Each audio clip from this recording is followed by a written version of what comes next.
Greetings and welcome to Channel Otherdoc. I am Jim. I use he, him pronouns, and today we are playing a one-shot of Monster of the Week called A Long Hot Summer.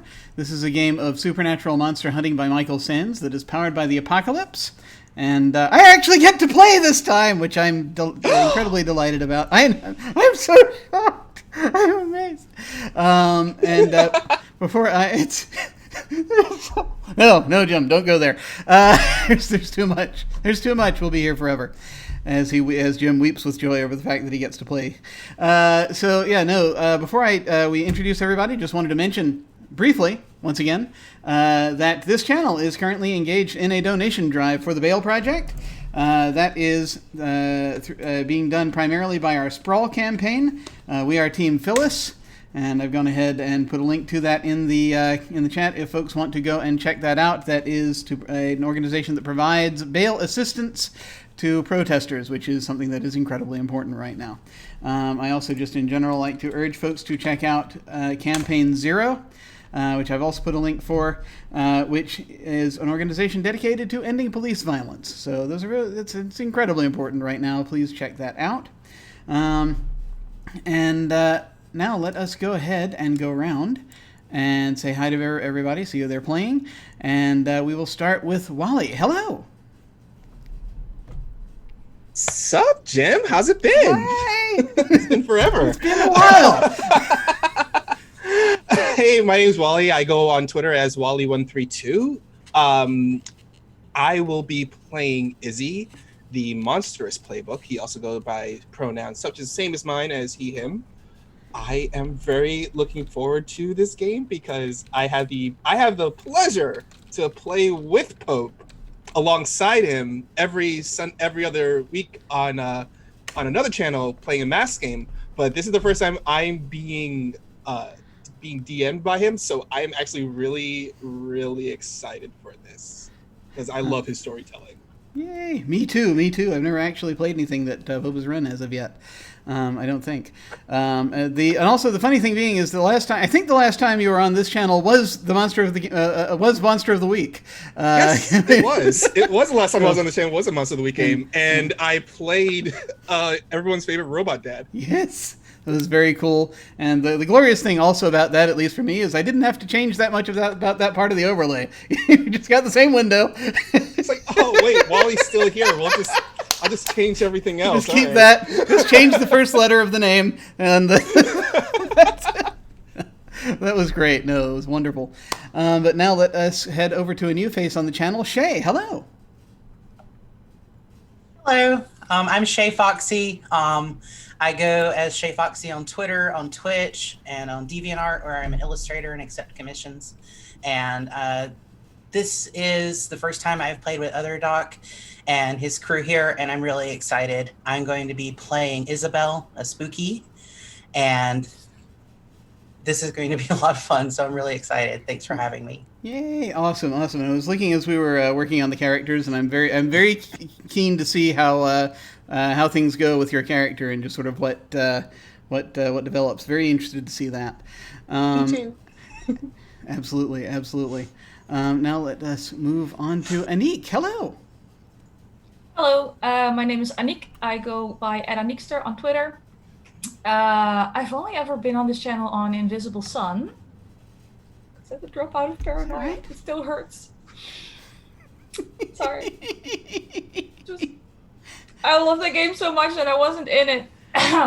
Putting that behind me, because right now I'm excited to play Monster of the Week. I've never played the system before, but I have the books. Now I get to finally try it out. I will be playing Talia, which is her code name.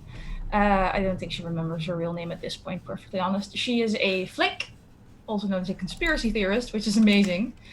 And we both go by she, her pronouns. Excellent. I will be playing Fabian Cannon, who is who's a member of a cult. He's the Initiate Playbook, and they're a member of a little group called the Chthonian Society, who are very much into celebrating life and understanding death, and doing various types of magic. And essentially, they want to protect the Earth because then their place to party will be gone if they do so. So that's basically them. And now I shall hand things over to our keeper, Pope. Hello. Hey everybody, Pope here. Pope World Bill on Twitter, Pope World Bill on Twitch. I lurk in all your streams, and today in every shadow.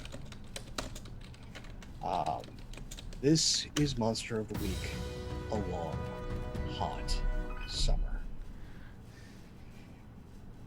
We zoom in on a small city about just under 2 hours north of the great Orlando metropolitan area. It is a city called Longfellow. It is old. It is wealthy. It likes to remind itself of such. And there's a lot of bodies and ghost stories buried here. Amongst those ghosts and bodies, we zoom in right now onto a park. Rolling green fields, those sparsely populated trees dotting the landscape, a few benches, only one car in the parking lot. And we zoom in on a body of a man who has obviously had a rough time. He's in the gazebo at the dead center of the park. Fabian, why don't you describe yourself? Okay. He's in the gazebo, the deadliest place for a body to appear. Fabian is in his roughly like in his 40s-ish. It's kind of hard to tell.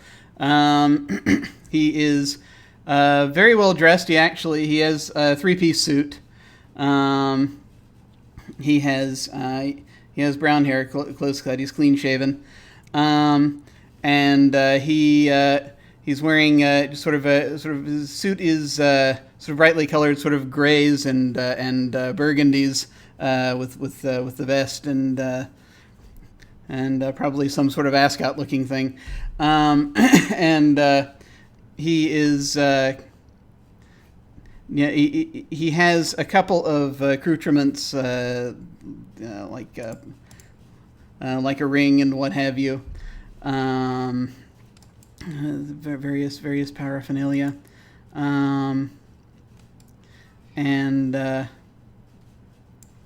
he's also sporting probably the world's worst hangover. Oh well, that's common for him. We see that Fabian has definitely gotten to some sort of scrape, a number of abrasions across his face and hands, like he decided to fight the asphalt and the asphalt won. You, Fabian, have spotty memories of the past 24 hours. You remember making arrangements to meet with a few folks that you've worked with before over on the outskirts of Longfellow at a place called the Five-In Diner. That was supposed to be at 11 a.m. It's 10 a.m. now.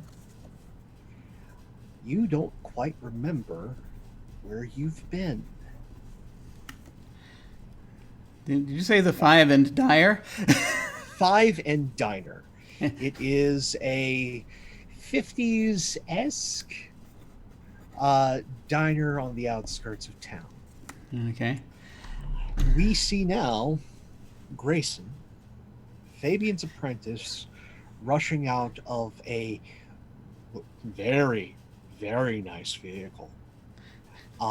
Having finally found his mentor, rushing up into this central gazebo, which now, as that horrible thing, sunlight, meets Fabian's eyes. Boss, I've been looking all over for you. I've been trying to call. There must be at least 30 messages on your phone. Where have you been? My God. Did you pull a truck up. Is that what's happened? All I know is you went to the Summers place. You told me to try and, meet you over at the local library. You never showed. Did I? So if things are a little bit, foggy at the moment. And I'm just sort of reach into my pocket, and I'm just sort of look, see if my phone is still there. Your phone is there. Okay. It is surprisingly uncracked. However, the safety case looks like it has suffered severe burns. I'm just sort of looking. Were we setting anything on fire last night? No. Fire was not a part of it, but again, I took you by the old Summers place. I know they have ties to the society, and you said to rush on my merry way and meet you at the library.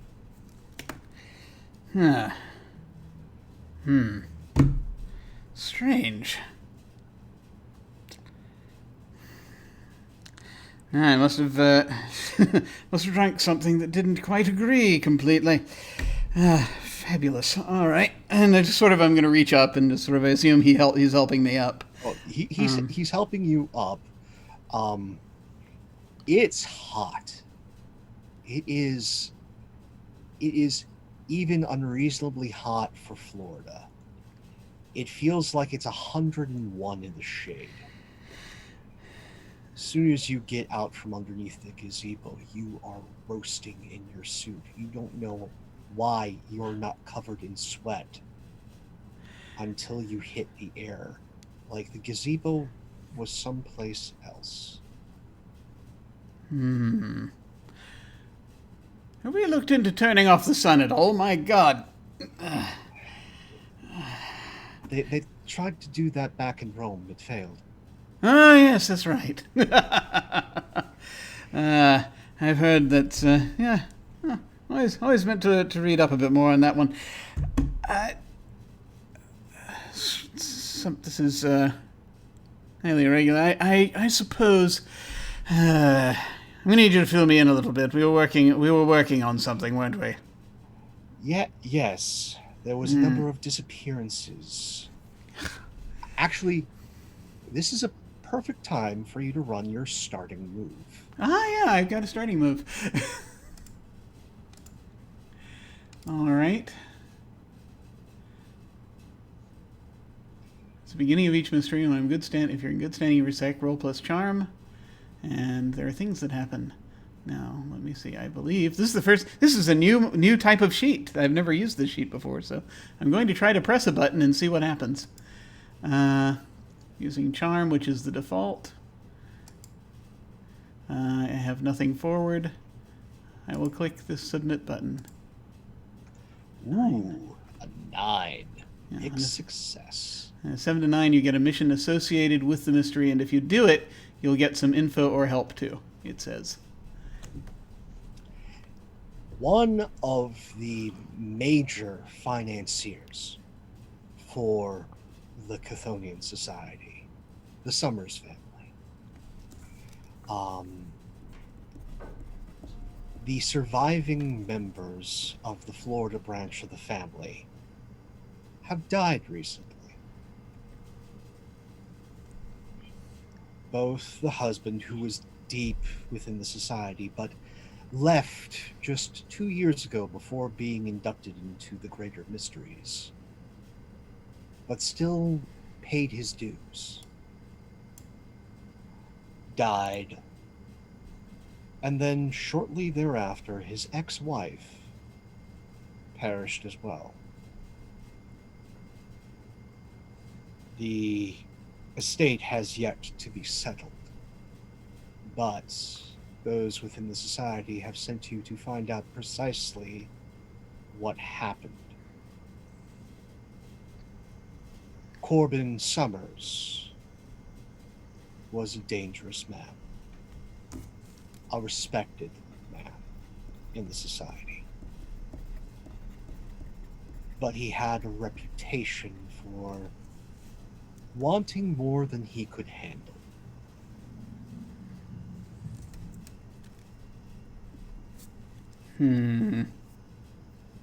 And he's one of the ones that is dropped dead. Is that correct? Or... Yes, he perished in the local hospital 3 weeks ago. A week after, almost on the dot,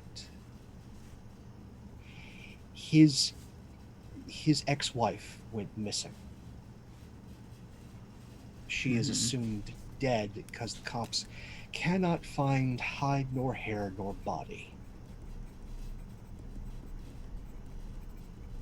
And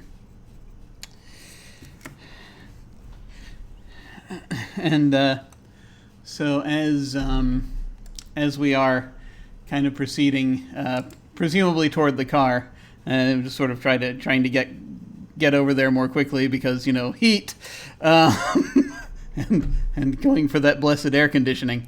I'll just sort of say, right. This is about that whole Summers thing, yes. Can't. Yes, boss. I always got to got to make sure we don't want to lose any of our gold members, do we? It's a bit. So, did you find any of the artifacts, any memorabilia? Do you remember anything about when I dropped you off? Not a sausage, but I'm sure it'll come back presently, either in my memory or when people start throwing things. Come, let's get going. See if any of the others are about. Going to meet them in about an hour. Yes, we're supposed to meet up with the old group, as you like to call them, for pancakes. Pancakes. Excellent. Not a fan of pancakes, are you, Grayson? No, sir. Well, there's no wrong way. There's no wrong way to breakfast, I suppose. Still, perhaps if you're not about the pancakes, we shall trap you in the mesh of the waffles. Let's go. So we see them driving off. And then we have this long pan up over the town. And then we zoom in on the outskirts of town. We zoom in on a copse of pine trees, large southern pines. There has obviously been a disturbance, a violent one. We see a large pool of dried blood leading up to the crumpled form of Izzy. Go ahead and describe yourself. All right, so you see Izzy is a very average build black man wearing... Would he be wearing clothes? That's the question. Oh, his clothes are there. It just looks like he had a fight, a very heated disagreement with a combine and lost. All right. He's pretty much wearing his usual jeans and shirt. He sits up and pats himself down, and he's very surprised that he's woken up in a pool of blood and he's wearing clothes, because this is new to him. The fact that he's waking up in a pool of blood and wearing clothes for once. And he looks around, he pats his clothes down, looking for his cell phone, and pulls out to check what time it is. You manage to pat yourself down. You feel far firmer than you would expect. You can even see anyone who's grown up in the South, where there's blood, there's fire ants. Definitely around the pool, but none are on you. As you take your cell phone out and give it a good look. It's intact. The protective casing looks like it's had a hard day. Scratches, burns, but the actual cell phone itself and its screen perfectly intact. There is a tree opposite you, which you're given to realize you probably went through, as it is split in half. Oh gosh, this is new. Not that new, but he stands up and like kind of stretches out his back a bit. Oh gosh. Okay. All right, Izzy. All right, recant your steps, rethink your steps. I got nothing. This is not good. Usually I can remember what happened at night. But all right. Hold on. Give me a quick investigative mystery. Ooh, okay.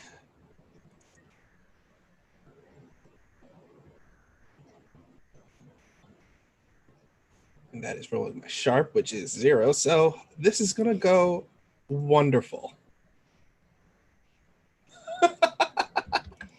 Well, that, in a way, the beauty of all Powered by the Apocalypse games. When things go wrong, mark that experience. You have pretty much no memory of the past 24 hours. What you do have in fuzzy bits is that you agreed to a meeting with the old group over at the Five and Diner. You got here early. You got here a day ahead of this meeting. You were contacted because a number of individuals have gone missing. Some have died, and things look odd, off. Because the small town cops are just chalking this up to bad luck. There's not much of a pressing for investigation. It's like somebody wants something buried deep. And if there's something that nasty about that the cops have figured out to push further would mean their demise, you're definitely needed. And as you're clearing your eyes, you see that you're actually in the woods across the street from the Five and Diner. Just ever so slightly on the opposite side of the city limits. Okay. All right. Okay, you were supposed to go to the diner, meeting with people, probably get pancakes or something. I don't know. How did I get from there to here? Showed up early. Mom always said show up early because that's a sign of good manners. All right. I gotta get to the diner. And he just hops up and starts like slowly making his way towards the diner. The funny thing is, even though you look like hell, and it's hot, it's brutally hot once you get out of the shade of those trees. You're not hurting. Not like you should. Huh. Usually I hurt. Okay. So crash to the tree, not feeling anything. Usually chalk that up to normal stuff. Usually I do feel a bit of soreness afterwards. Talking to myself is normal. Also helps me gather my thoughts, especially after blacking out. Gotta get across the street, gotta get some coffee. And I make my way out towards the city limits and start to cross the road over to the diner. You cross the road over the diner. We get this beautiful shot of seeing Izzy crossing the street. Then it pans back behind him and gets this wide shot of the diner. And then we cut to inside the diner. We have that wonderful scene where you can see the griddle, the sizzle of bacon. The you can feel the smells through the TV screen of that almost saccharine sweet orange juice, that lingering smell of diner coffee.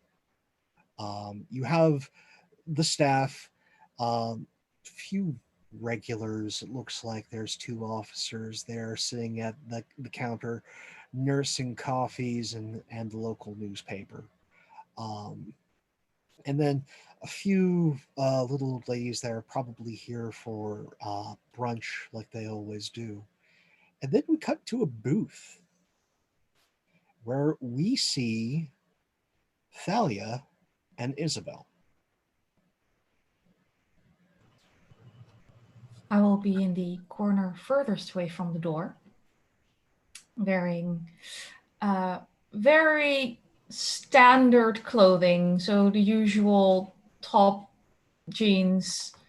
One of those laptops where if you watch them in a TV show, they have to stick off the brand so you can't advertise anything. So it's one of those Pair laptops. I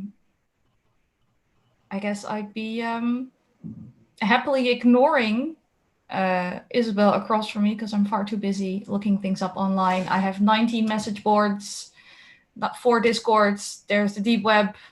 Something's going on. I need to find stuff. And Isabel. Isabel is about a 10-year-old little girl wearing a black dress with a ponytail on the side, and she is sitting there coloring on the kids menu and humming eerily to herself.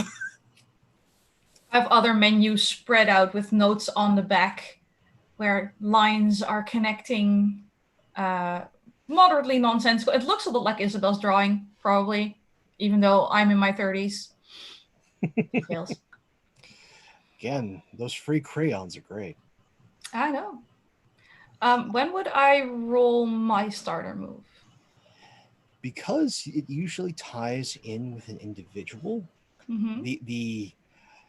the flake gets to kind of hold on to their move until they find a target. Okay, because I thought you rolled at the start and then held your points. Oh, right. You can do that because you can ask things. So go ahead and Yeah. roll. Okay. It's mainly because otherwise I probably would forget. That's right. Sharp. I have sharp. What could possibly go wrong? Absolutely everything.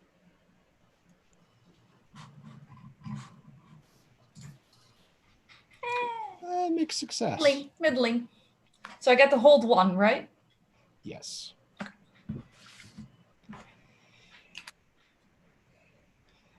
As you're sussing things out with your laptop, with Izzy playing with the kids menu. Isabel. Isabel. Izzy walks in. I'm going to get this. Going to. But Izzy just walks in. You hear the clink of the bell. As Izzy passes the claw machine, because there's always one. This diner definitely has those tiny little jukeboxes that are in every single booth. They can put in 2 quarters and pick an old song. Soon as Izzy walks through, as if on cue by some mystical DJ, Red Right Hand begins to play.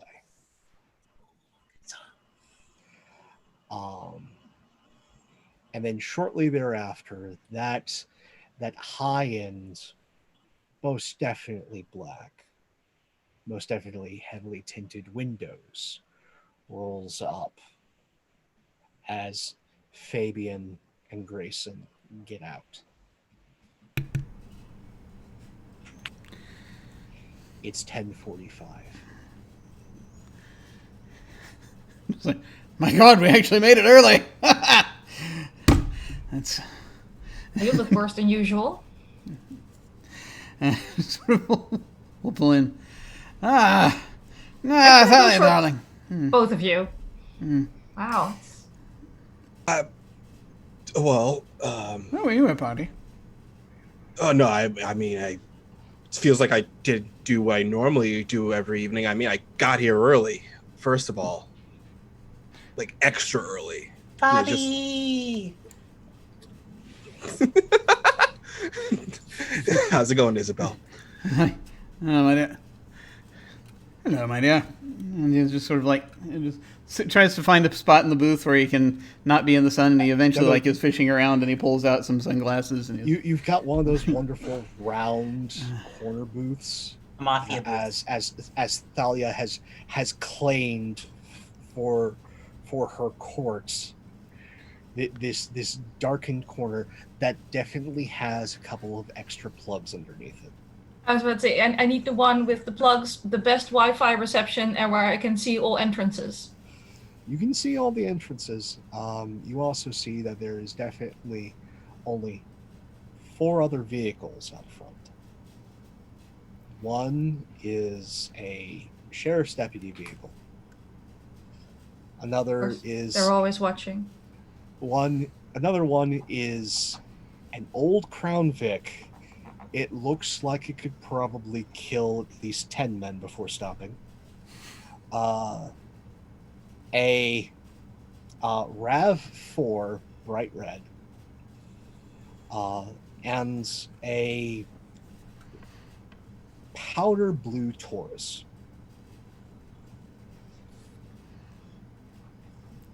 There aren't that many people in the diner.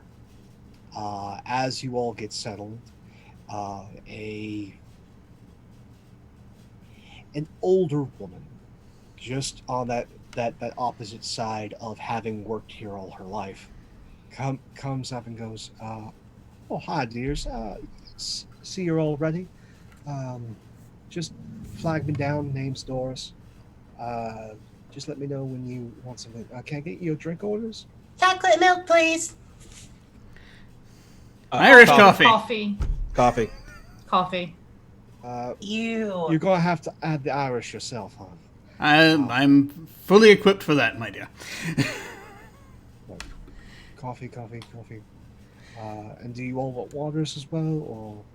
Yes, make it a double. Just coffee. Okay. All right, Hans. I'll be right back with that. You guys figure out your orders. Take it easy.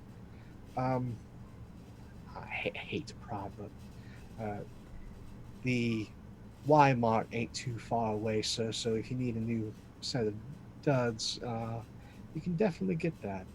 Also, I can talk to the boys over there if you need to report something. What? Oh, right. I am a mess, aren't I? I am a mess. Usually I have Talia leaving a backpack for me, but I am a mess today.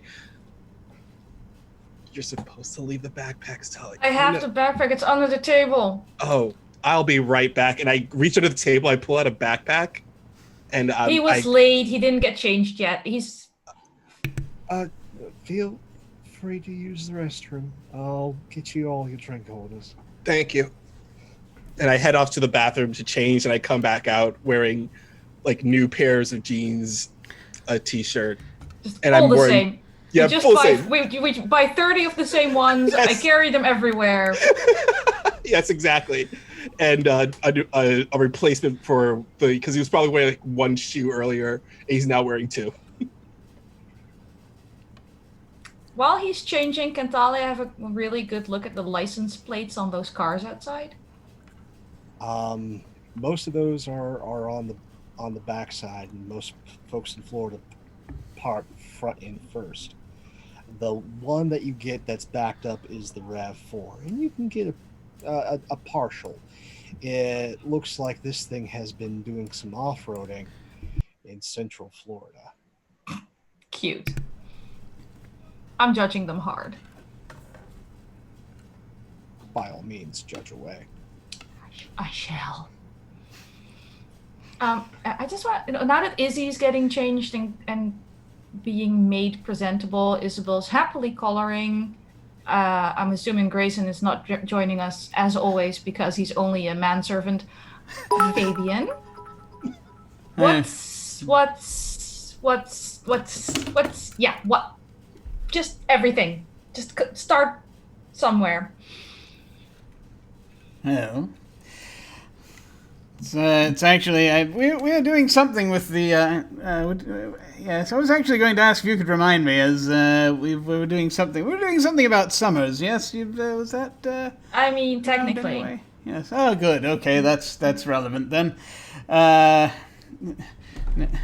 Thank you for the bits, by the way. Yeah, no, it's. I'm afraid that. Afraid I must have I must have hit a certain company last night, as I'm afraid I've a lot of memory appears to have been wiped away of last night. So I'm not quite certain. I didn't see any evidence of research in the car, so I assume that we're still doing that. Was your company Irish as well? Oh, Did well. it come in a glass bottle? Well, they easily could. Well, either in the bottle or out of it. It's entertaining either way. At that moment, at the mention of glass bottle, a memory flashes in your mind, Fabian. We cut to inside of a very nice Florida house. Some of that old South. And we see Fabian in what looks to be a study, looking over a number of books, and then the glassware, the bar in the study, starts rumbling to life and starts clocking Fabian across the face. Now you're back. Yeah. So he just sort of stops and he just sort of is like, yes, I'm afraid that is in a rather interesting change of fortunes. The bottle was hitting me rather hard last night. Bobby, I got a unicorn. Ah. You know what you can do with the horns of these things. Well, perhaps when you're older. She's 10. We've been over this. Yes, I'm sorry. I'm just still getting used to what the smaller people. Every now and then I keep forgetting. When you say the bottle was hitting you rather hard, was there someone attached to said bottle? No, not a soul, actually. Well, a soul probably of some kind, not one that I could probably. see. Yeah, probably of some kind. Well, it's multiples coming off the shelf at me. What kind of bottle? Oh, the kind we put the most delicious of elixirs in, I can tell you that. Can I have some? Not for a while. Not at least for what About is it in 11 this more country? years. Yeah, I forgot. I forget what it is in this country. It's just sort of if coffee has appeared by now, I just quietly take my flask out and I'm going to see if there's anything still in it. Yeah, Doris comes by, drops off all of your drinks, the chocolate milk, the waters, the coffees, and an additional small carton of orange juice for Isabel. And a refresh on those crayons, because at least 2 have invariably broken. Yay! She starts drinking her chocolate milk, shoves the orange juice aside. I'm actually going to grab a couple of crayons also, and I'm just going to basically idly with one hand while this conversation is going on. I'm going to be just sort of drawing on my on my mat. At this point, Izzy comes back. At this point, he's just pretty much wearing, like I said, same exact jean and t-shirt, nondescript, and sits down in the booth. He looks across at everyone else, looks at the glass of orange juice, drinks it. Goes, all right, I don't remember anything in the past 24 hours. I'm just going to be blunt about this. Huh. You too. Yeah, I don't. And it's not, and I'm saying is, I mean, for your case, Fabian, it's kind of like a normal thing for you, I Yeah, assume. that's what I'm going to say. It's a normal thing, but for me, that's kind of different. And here's kind of the other thing. I had all my clothes. I was going to ask what happened to your clothes, because usually the backpack is there because you end up not entirely PG-13. Right, exactly. Yeah. I mean, that's what the backpack is for. But I had majority of my clothes intact, and it felt like, well, it didn't feel like it looked like I was in a heck of a fight. Like he was about to say hell, but he looked over at Isabel and stopped himself. Sure, she might be a monster fighter, but you can't swear around her. I think I was in a tussle. I mean, it looked like I got punched through several trees. I was about to ask the DM storyteller, whatever this system calls you, if Izzy was across from the diner while he was knocked out. If we look out the window, can we see the tree he went through? Or the puddle of blood? No. Again, you guys are just within city limits with the Five and Diner. He was just outside. Okay. In those wonderful roadside forests that we have here in Florida.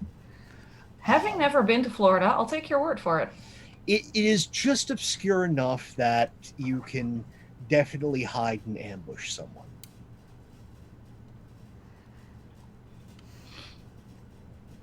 And as experienced monster hunters, have we heard of things that hit people with glassware without necessarily being corporeal before?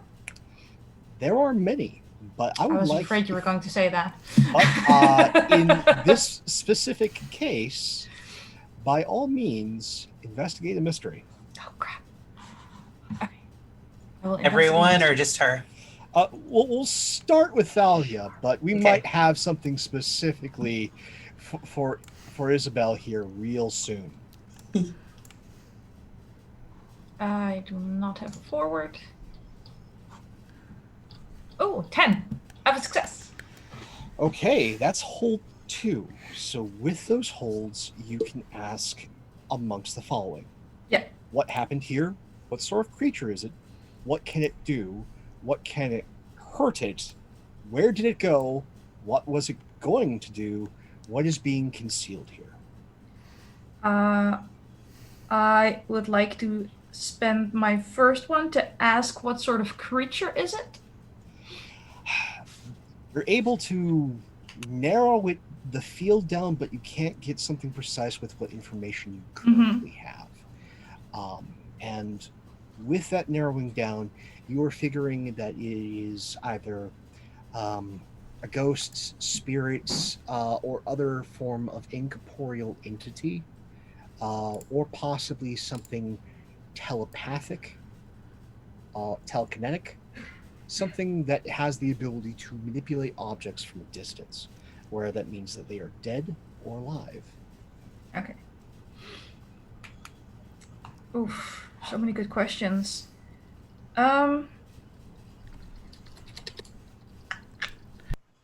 I don't think what is being concealed here is going to give me anything because we don't know enough to build off yet. So what happened here? What happened here? Excellent.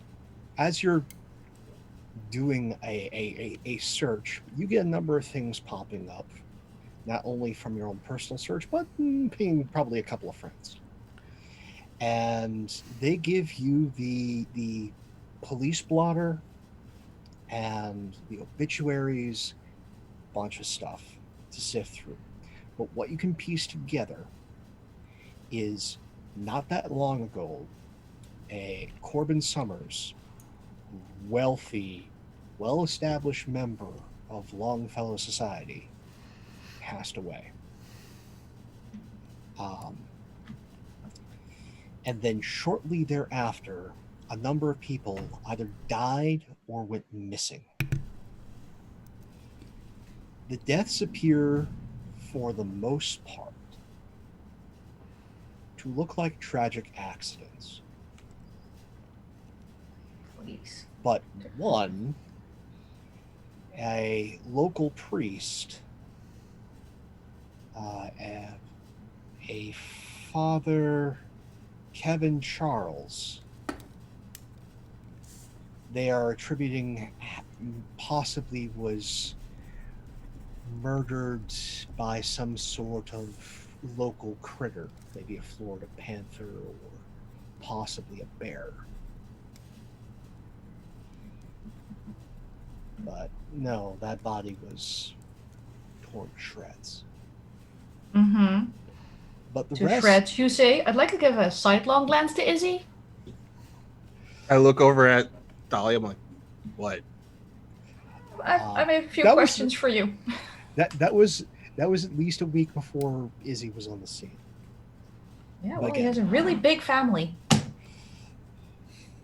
But no, again, looks like the inciting incident was Corbin Summers' death. I will give you the names of those disappeared or dead here real quick. Leland McGillis, one of the local city commissioners, was the most recent to go missing. The earliest to go missing was Linda Summers, Corbin Summers' ex-wife. Philip Gorman, a local lawyer, also amongst the missing. Flip who? Philip Gorman, a Gorman. local lawyer amongst the missing. Horace and Marie Albee, neighbors to Corbin Summers. It looks like they passed away from a terrible carbon monoxide poisoning.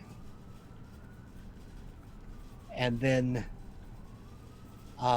Dolores Macon, a head of a local cleaning service. She appears to have died falling down a flight of stairs.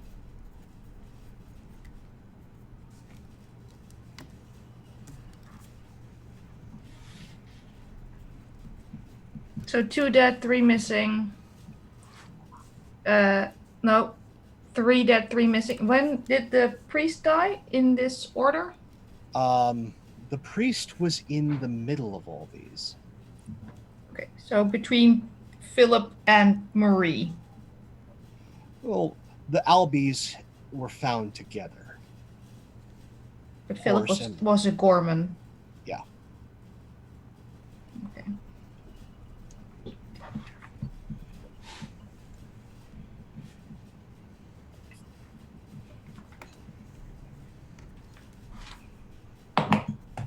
And the police is presuming Linda Summers, missing, presumed dead. Yeah. And Considering- Philip Gorman and Dylan McKiles, are those presumed dead as well, or are they still being actively looked for? Considering that what you can find with the police blotter and some of the things that your friends found you, no vehicles are missing. Their homes are all tidied and locked up. No sign of forced entry. It's like they just got up and left. Nothing was missing from the homes. I will present my findings to the group in a somewhat circular, haphazard way that also involves the moon cycles and werewolves, also vampires, and I paid. Yeah. potentially chemtrails. I'm just saying, okay, that is a very suspicious looking cloud and there's a bunch of dead people. Just saying. Just saying. Does this also go along with your whole theory that birds aren't real? Because How can they be real? The physics doesn't check out. It doesn't. I sort of Fair. glance and raise my glass to one of the birds outside.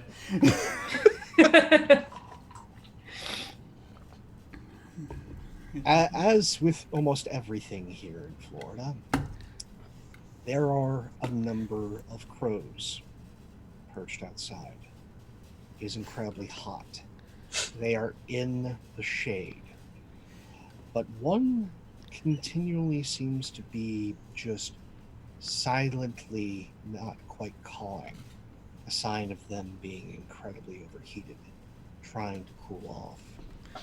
But one eye, one dark, terrible eye, seems to just stay on Fabian. Auntie Talia, there's a murder outside. No, Isabel, we've been over this. It's the illusion of a murder. They're animatronics, and they're used to spy on us. Yeah, so only an attempted murder then. Yes, exactly. Right, yeah. So, with all that information, Isabel, I would very much appreciate you rolling to investigate a mystery.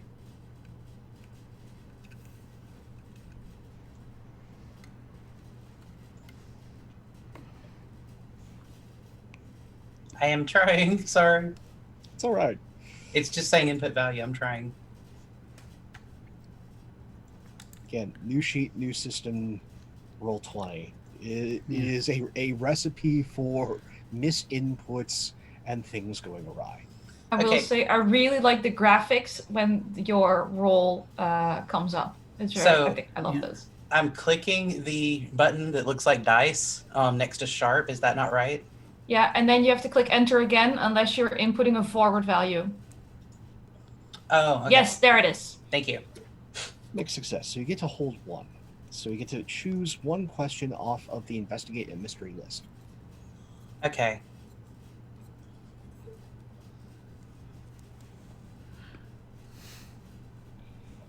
What is being concealed here? Okay. Well, considering Isabel and Isabel's friends, or in this case, friend,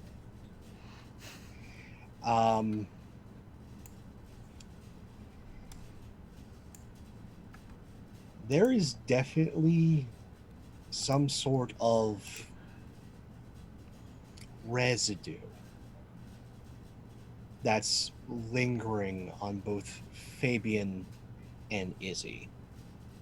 Something that normal eyes can't see. But yours can.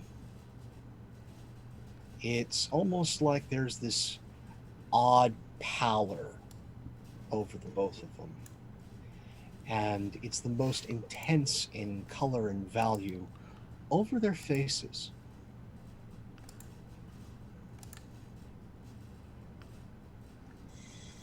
Watcher says you need a bath, Fabi.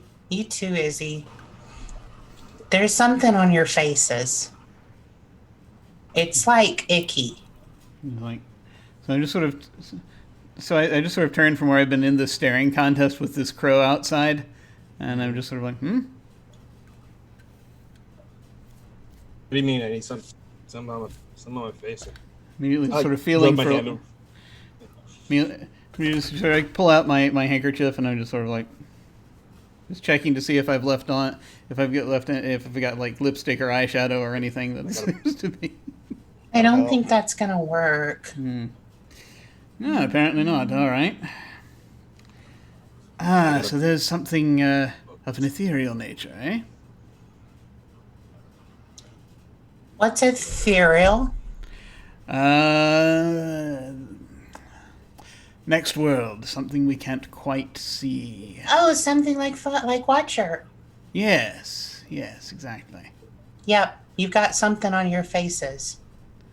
What's on our faces? Ghost slime. Yeah, I think so. I It's suppose- icky. I suppose something could be done to have a look at it if we've a moment. I would like to cast a spell. Oh, by all means. Yes, let's have the diner explode, shall we? No. Oh, please. So yeah, the so I'm going to be Donna basically just roll her eyes at him for doing it inside a diner. just sort of. Fabian has no patience. No sense of decorum, more That's like it. basically that either. So, what is this spell trying to do? So it's basically the idea, and he's going to try to be slightly subtle about it. Is that he's going to use the his sunglasses as a focus that he's taking off, and he's as he appears to be polishing them, he's chanting. and he may, if need be, he will slowly work the silver ritual knife out of his pocket and provide a little blood for it if need be. But basically, the idea is he's trying to see into the. The reason he's using these is to see into make it so these glasses will, at least for whatever the period of time it is, be able to see into the ethereal realm, the arcane realm, as it were, and sort of see things that are not normally seeable. Okay. I will say this. You don't necessarily have to draw blood, but you definitely need to use the dagger as a focus. Okay. And you need to draw some symbols with those crayons on the back of your menu.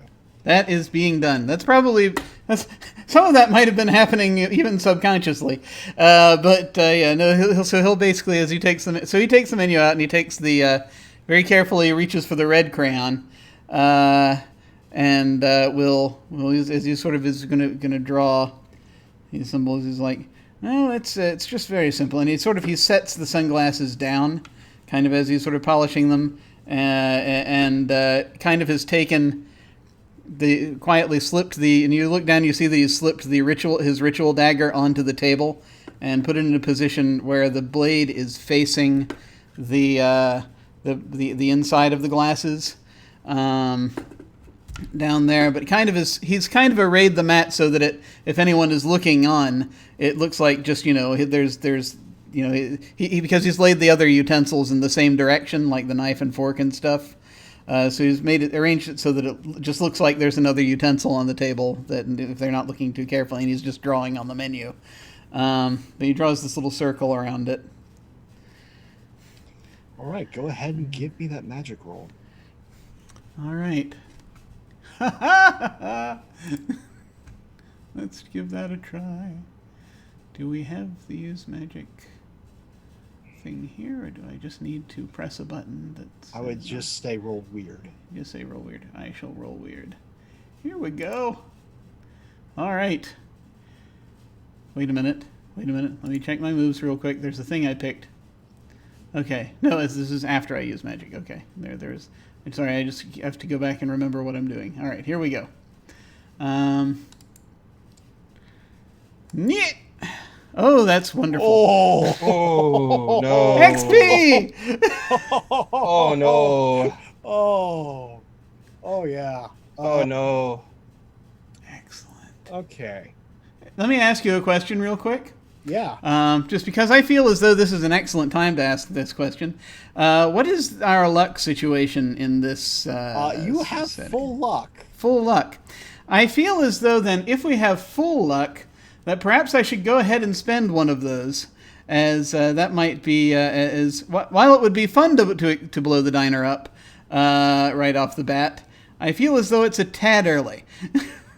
Way too early for magical damage. You can spend the luck, or you can take a devil's bargain. Here's why I will offer you if you don't spend the luck. You're going to have to leave the diner. I'm just going to tell you that right now.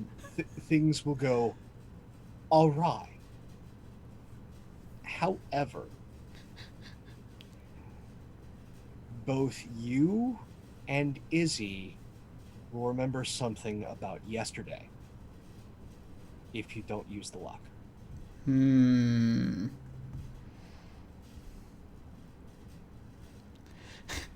I mean, that's. I feel as though that story-wise, that would be very interesting. So I'll go ahead and I will go ahead and take the bargain because why not? Oh, okay. So first I'll give you the memory and then the reason that you all need to leave. So, Fabian, again, you're a practitioner of magic, and you definitely did everything right for this little ritual. but there's definitely other forces at play. As you now remember more clearly the Summers place.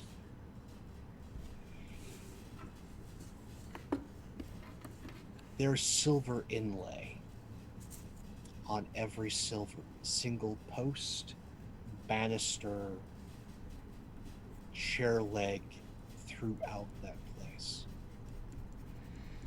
To the untrained eye, it is just ostentatious. To a practitioner, that place is spook central. That is a way to welcome in and trap ghosts, spirits, all sorts of entities.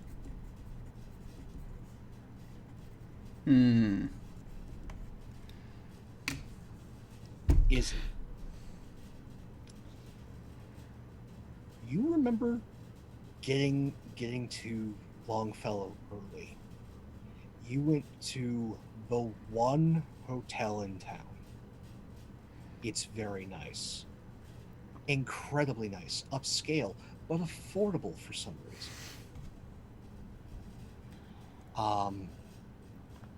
And you remember that in this hotel,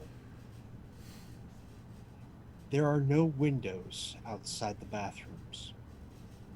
Not a one. And you remember, as soon as you were getting yourself settled in, you felt like eyes were on you.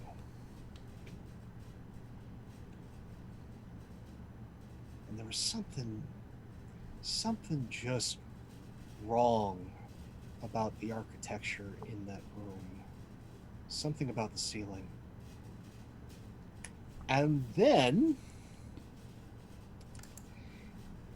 we see the ramifications of performing a ritual in the middle of a diner.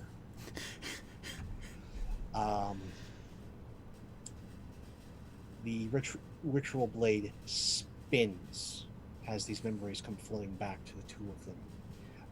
Isabel, you notice that the ickiness flakes and crumbles and breaks, but doesn't completely fall off their faces. But also, Izzy sees, not anyone else, thanks to the Watcher, an arc from that particular ritual.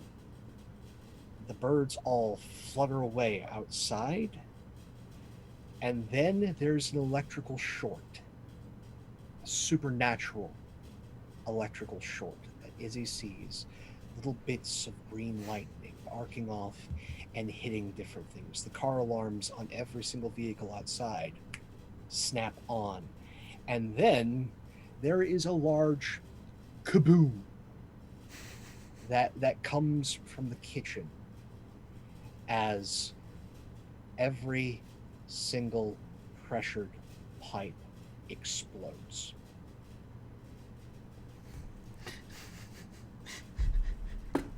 I already scoop up Isabel under my arm. And I'm already like, as soon as the first explosion happens, I like scoop her up under my arm and head for the door. I was like grabbing my papers and my laptop as soon as Fabian started casting, because we've been through this. And I'm just gonna grab my duffel bag, smack Fabian on the back of his head. We didn't even get breakfast yet. And I'll haul ass out the diner. Just quickly grabbing up my implements real fast, and slam the sunglasses up. Just grab my cup of coffee. Pancakes. Yeah, I Come, want Grayson, pancakes too. Yeah. Afraid the pancakes are off. Grayson Dash is out. already outside with the doors all open.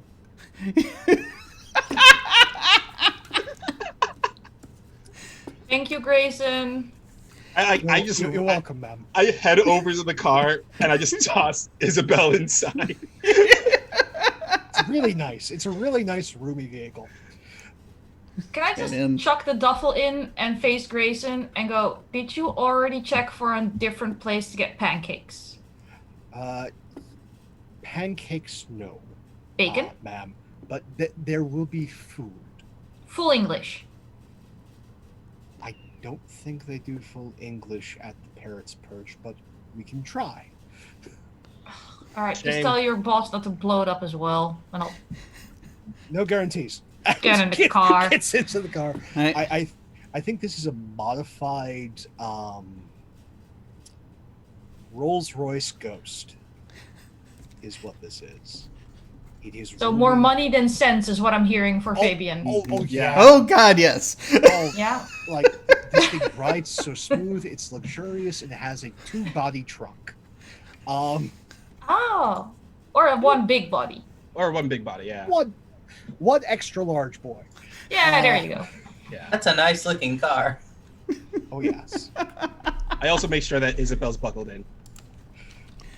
The middle seat is perfectly designed and has already been adjusted for a child. Nice. She's kicking her feet. She's ready to go. Yeah, sort Isabel's of little getting in. booster seat. She's 10. I don't think she needs a booster. No, she doesn't need a Depending booster. on the state, you need booster seats until you're 12. Not That's in, true, yeah. not in Florida. Okay, not in Florida. There are places where you need a booster seat until you're 12. Wow. No, in Florida, I mean, there are children that are riding on people's laps. I'm sorry to say, but Oof. I'm not even surprised. Yeah. Just kind of get into the car, slamming the door. That bloody crow put me off. Right, blame the crow. That's totally Blame the your crow. fault. It's not even real. Attempted murder. Fabian did definitely... Could very well be. So, what's the parrot's thing? the Parrot's Perch. It's in old downtown Longfellow. Has 3-star reviews for their lunch. Are They're there real definitely a parrots dinner there? place, but it doesn't have too many entrances and exits. Has lovely restrooms, and Free Wi-Fi? there is Wi-Fi that you can definitely bum off the cafe that's just upstairs of it. Are there real parrots there? There was at one point, but they're all dead. Oh, Maybe Watcher can play with them. Watcher might want to play with the dead parrots. He'll be happy. They'll be happy. Whatever. Fabian's paying, right? Fabian's Yes, ma'am. better be paying. Be like, fine. It's gonna lean over and like cut the tag out of Izzy's t-shirt. It's That still had like the little 10% discount mark at the back. Just let me just get that for you. what's the what was the name of the place we're going again? The Parrot's Perch. The Parrot's Perch. I just sort of look. Parrot's Perch again. What is it you see in that place? It is very nice interiors, decent service, and they have very little breakfast, mimosas, and a full bar. Oh, I will take the Oh. mimosa. Ah, yes. That's actually pretty good. That's a pretty good reason. Isabel, you can have regular orange juice. No, Isabel, you're just gonna get juice. But mimosas are pretty. I like the flowers. We'll get you a virgin mimosa. What's that? It's It's orange juice. it's a mimosa especially for you. I don't like orange juice. I wanted the flowers. Ah. I'm sure if Fabian's paying, we can get you the flowers. Right, Fabian? Right, Fabian? I was like, sort of look over. It's like, I say, For those well, of I you who suppose are- it's the least. I suppose it's the least I can do. Well, I suppose it's the least I can do. Is there no, as it didn't. For those of you who aren't from the South, there's actually a flower called mimosas that we have here, and they're all over Florida. So that's why she's going on about the flowers. I mean, I'm just assuming Fabian has some kind of black-colored credit card that's going to make this all better for us. Especially since we found another place we're not allowed into anymore. Oh God, I know, right? We are So- definitely not Like, allowed is back like to that place. Talia's grabbing her little Google map and marking a big X over this diner as well. You see this whole map is just filled with X's and little fire symbols and little skulls of places we're not allowed in anymore. There And is see just that- one giant yeah. X over Clearwater, Florida. Ah. Story for another time. Yeah. As you pull up to downtown Longfellow, this is well preserved, well invested old Florida, and you pull up to these red brick buildings with the old style roofs. You pull up, you get out to this place with heavy, beautiful brass and oak doors. The Parrot's Perch. This definitely looks like it's more of a lounge that happens to serve food than anything else. You get out, you get in. This is a place that doesn't have the dollars next to what's on the menu. And you guys get settled in. You manage to find that this place also has booths with extra plugs.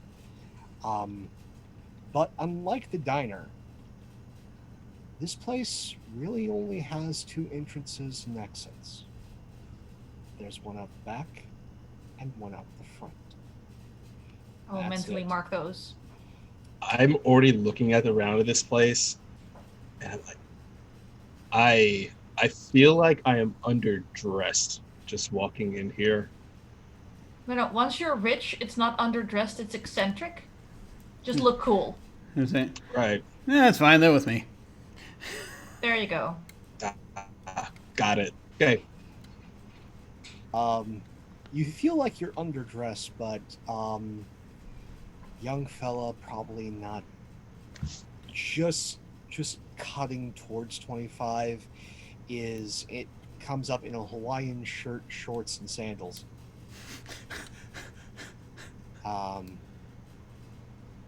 Possibly stoned. Comes to take your order. He nudges Talia and goes like, and you said I couldn't wear stuff like that. Look, I'm just saying there are certain choices that you can make that I will judge you for. Hey folks, I'm Pete. I'll take your order. What do y'all want to drink? Where's the kids menu? Can I have colors? Also, don't give her actual mimosas, unless it's the flower. We don't really do flowers here during the day, but at night I think there's some at the bar. But I can ask about flowers. We don't typically have a kids menu, but I can suggest the chicken fingers and fries. I think Ooh. those will be fine. Do your mimosas come in pitchers? They can. Excellent. We'll take one. I'll take one also. Also, breakfast, lunch, breakfast, brunch. I don't. What? We have some brunch. It's hidden in the back, like between the desserts and the regular stuff. Perfect. Just put everything on this dude's tab. I'll be right back. I'm just gonna grab my plate. Cause I'm starving. Because I was waiting for Fabian to pay for my food. Because Talia's generally broke.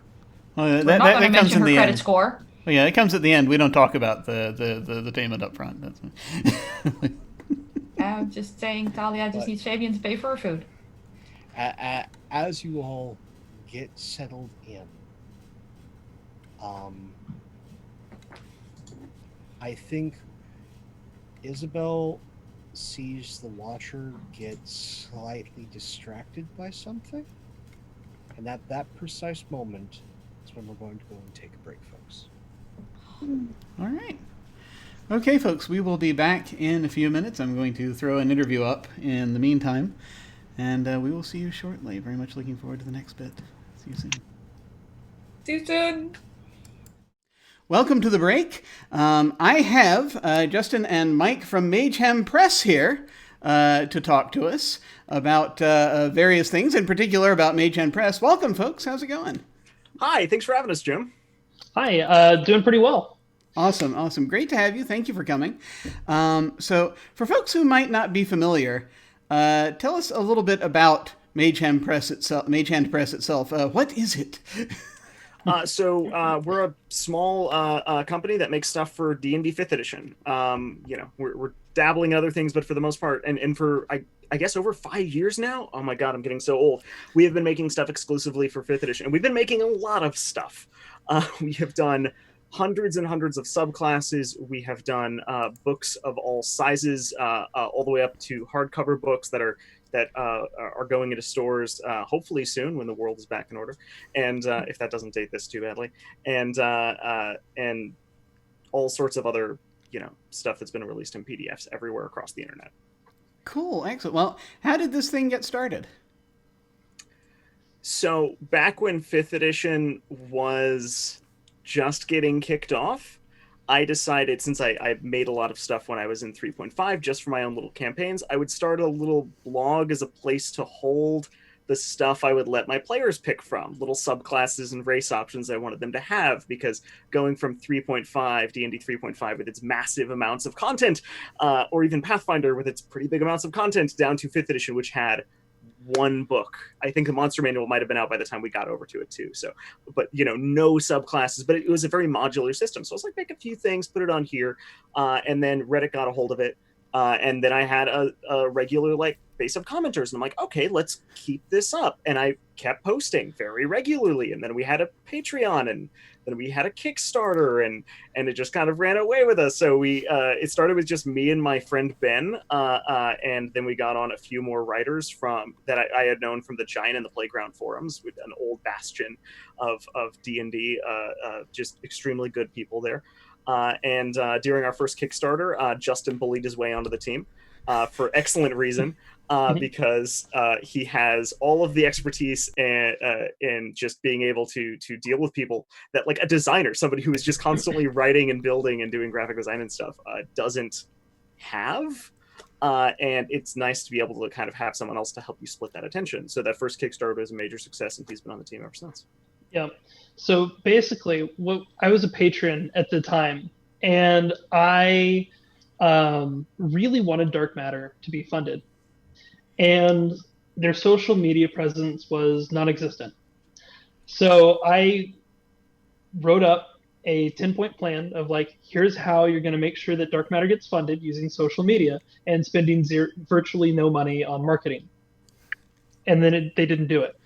Well, so then I posted a revised 8-point plan that was going to be simpler, and it still didn't happen.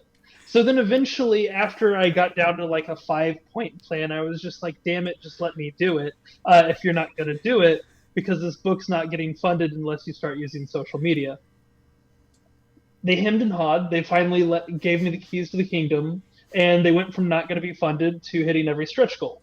And then, I proved myself too invaluable to just be kicked back off the team. So now they let me write things every now and then, and I get to, tweet and hang out in Twitch streams and what have you.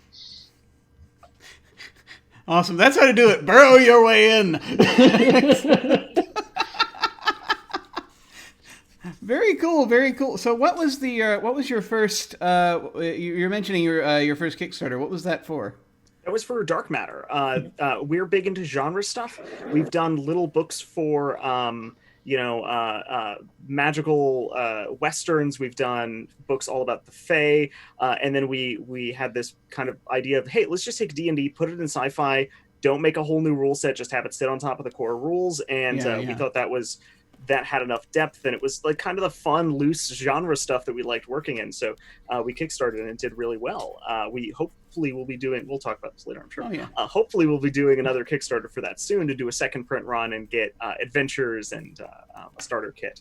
So you can really introduce people to D&D through science fiction instead of having them to bend over backwards to do it through Tolkien fantasy, essentially. Yeah, totally.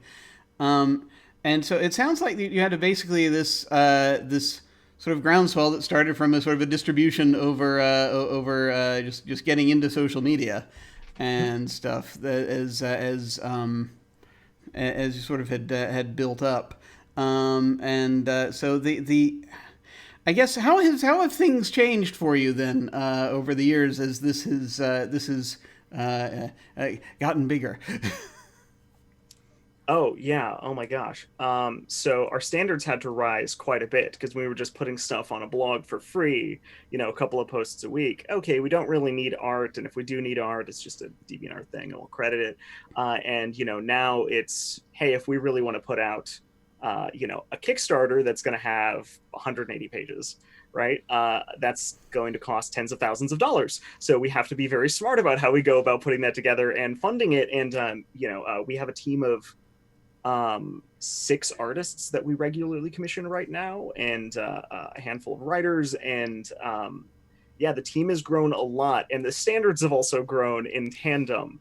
And as of a couple months ago, this is my full-time job. This is what I do just to keep, because hopefully with a couple more Kickstarters under our belt, we'll be doing just super, super cool. Fingers crossed. My full-time job too. Yeah, who knows? And that's not a thing almost anyone in this industry can say. Everybody is doing this as a part-time job. We've seen people who've had much better Kickstarters than us still be doing this as a part-time job because of kind of where they live and kind of how they live and everything. But we think we can make this pretty huge. We think we have some awesome products to bring to people, especially if you love 5th edition, right? If you love role-playing games, we have the products for you. Awesome. So is that like D&D you fellas' favorite game, just sort of to do at any point, even when you're not working, that kind of deal, or do you have other stuff you also like to dive into? I personally, so 5e is my favorite. But I enjoy City of Mist, Savage Worlds. I'm interested in checking out Cyberpunk Red. I'm open to other games, but yeah, by far I think 5e is fantastic because of how flexible it is. And if we were only using official content, yeah, it would be kind of just trapped in Tolkien fantasy. But long before I started working for Mage Hand Press, I was spoiled by all the different settings. So it's like, hey, we're going to go in the Feywild and do weird Fey stuff. Oh, hey, we're going to do a Western. Hey, let's go to space, etc. And it's kept, for me at least, it's kept it fresh and fun, even though I've been playing the same system for some years now.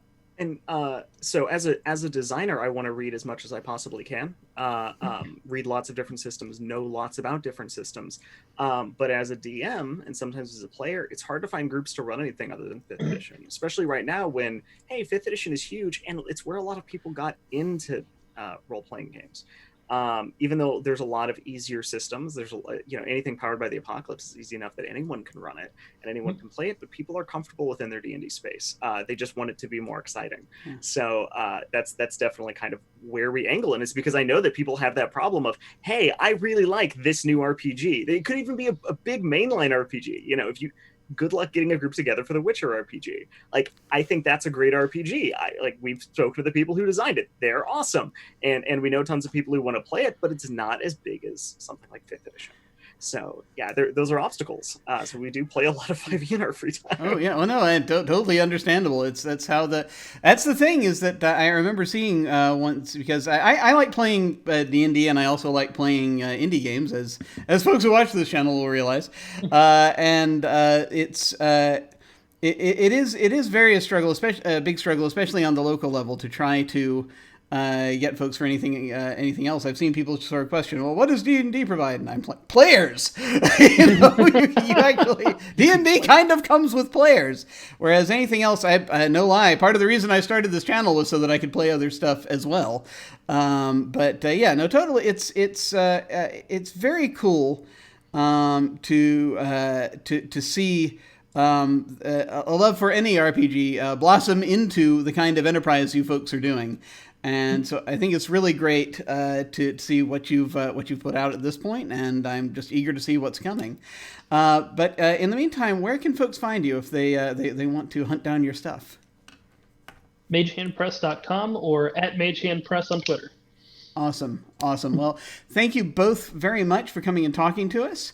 In the meantime, I'm going to go ahead and throw things back to me, future me, or probably the whatever. Whatever the we're on intermission and we'll return in a moment screen probably is what we're going to throw back to while we're still running around backstage crazily. But we will see you folks later. Take care.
We have returned.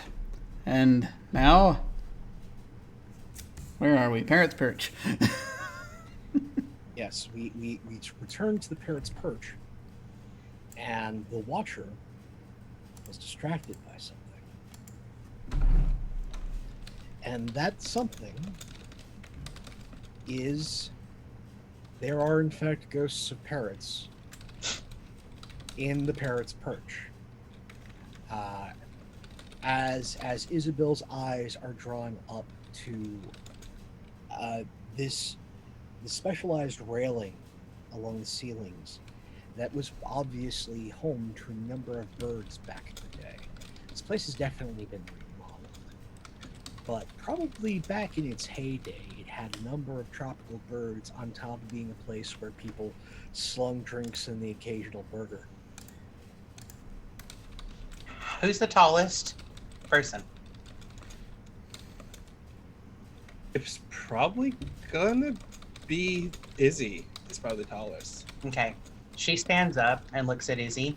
Izzy, can you lift me up? There's birdies. I want to see them. There's birds? Mm-hmm. Can I get on your shoulders? Yeah, sure. And he puts her on his shoulders. She's up, like, looking at, the bird spirits that no one else can see. Honestly, Talia's at the buffet, so I notice at my predicament, I go, Talia, yeah, grab me. You know the guy that cuts the meat? yeah. Make sure he just tell him to give me just the meat. How? Yeah, just a chunk, right? Just the chunk. Yeah, Ask got you him covered. if you can just have him give me the whole thing, I'm certain Fabian can like throw money at someone. I don't know. Yeah, no, lots. Bobby, Thanks. give me crackers. I want to feed the birds. Let's see. And sort of fishes around on the table and sort of finds this thing of like soup crackers that probably are like the hexagonal soup crackers that Oyster they serve crackers. in fancy places. Yeah. Oh, yeah. The oyster crackers. I'll be like, yeah, here you go. She starts trying to feed the invisible birds. I am loath to try this out, but what the hell? I'm going to look and see if I can see the birds. I want to see if the spell worked at all. You don't quite see the birds. You get ever so faint, like almost like little wisps of light that dot about the place where you've experienced that might be dust motes, but that might be ghosts. You're not entirely certain. Is there Birds won't eat someone? my crackers. Is there someone carving meat? This buffet is not nearly as nice as you think it is. All right, how much meat is there? There are trays of sausage, both links, patties, and there is an entire tray that is just bacon. All right, so I'm going to take the tray with the sausages. I'm going to stack it on the tray with the bacon. And then I'm going to add some napkins because I've seen Izzy eat. And I'm going to walk back to the table. Izzy, I expect you to share at least the bacon with me. Why are you holding Isabel up? No, don't answer that. Don't. Birdies. There's birdies, Auntie. There's Good birdies. for you, Isabel. Have you tried feeding them ghost crackers instead of real crackers? Yeah, wisps of dust anyway. That's a good idea. I'll I'll just how do you make ghost crackers? just roll with it. Yeah. Just eat your sausages. You have to kill them when their business isn't finished. So you have I to give just them the watcher. slowly tip them. You just slowly tip them so that they're almost falling into the soup, and then smash them down onto the table. I think that's how you get them. Please, Fabian, don't. You know that next time we're having soup, we're gonna watch Isabel fake murder her crackers. Now you know how this works. I look forward to it with bated breath. All right, I'm just gonna walk back to the buffet and see what else is there because I already handed off all the sausages. There's a good number of different kinds of pastas Yeah. of various varieties. There's Yeah. a number of Judging. fruit trays and a tower of muffins. Muffins. I already had my piece of fruit for the month.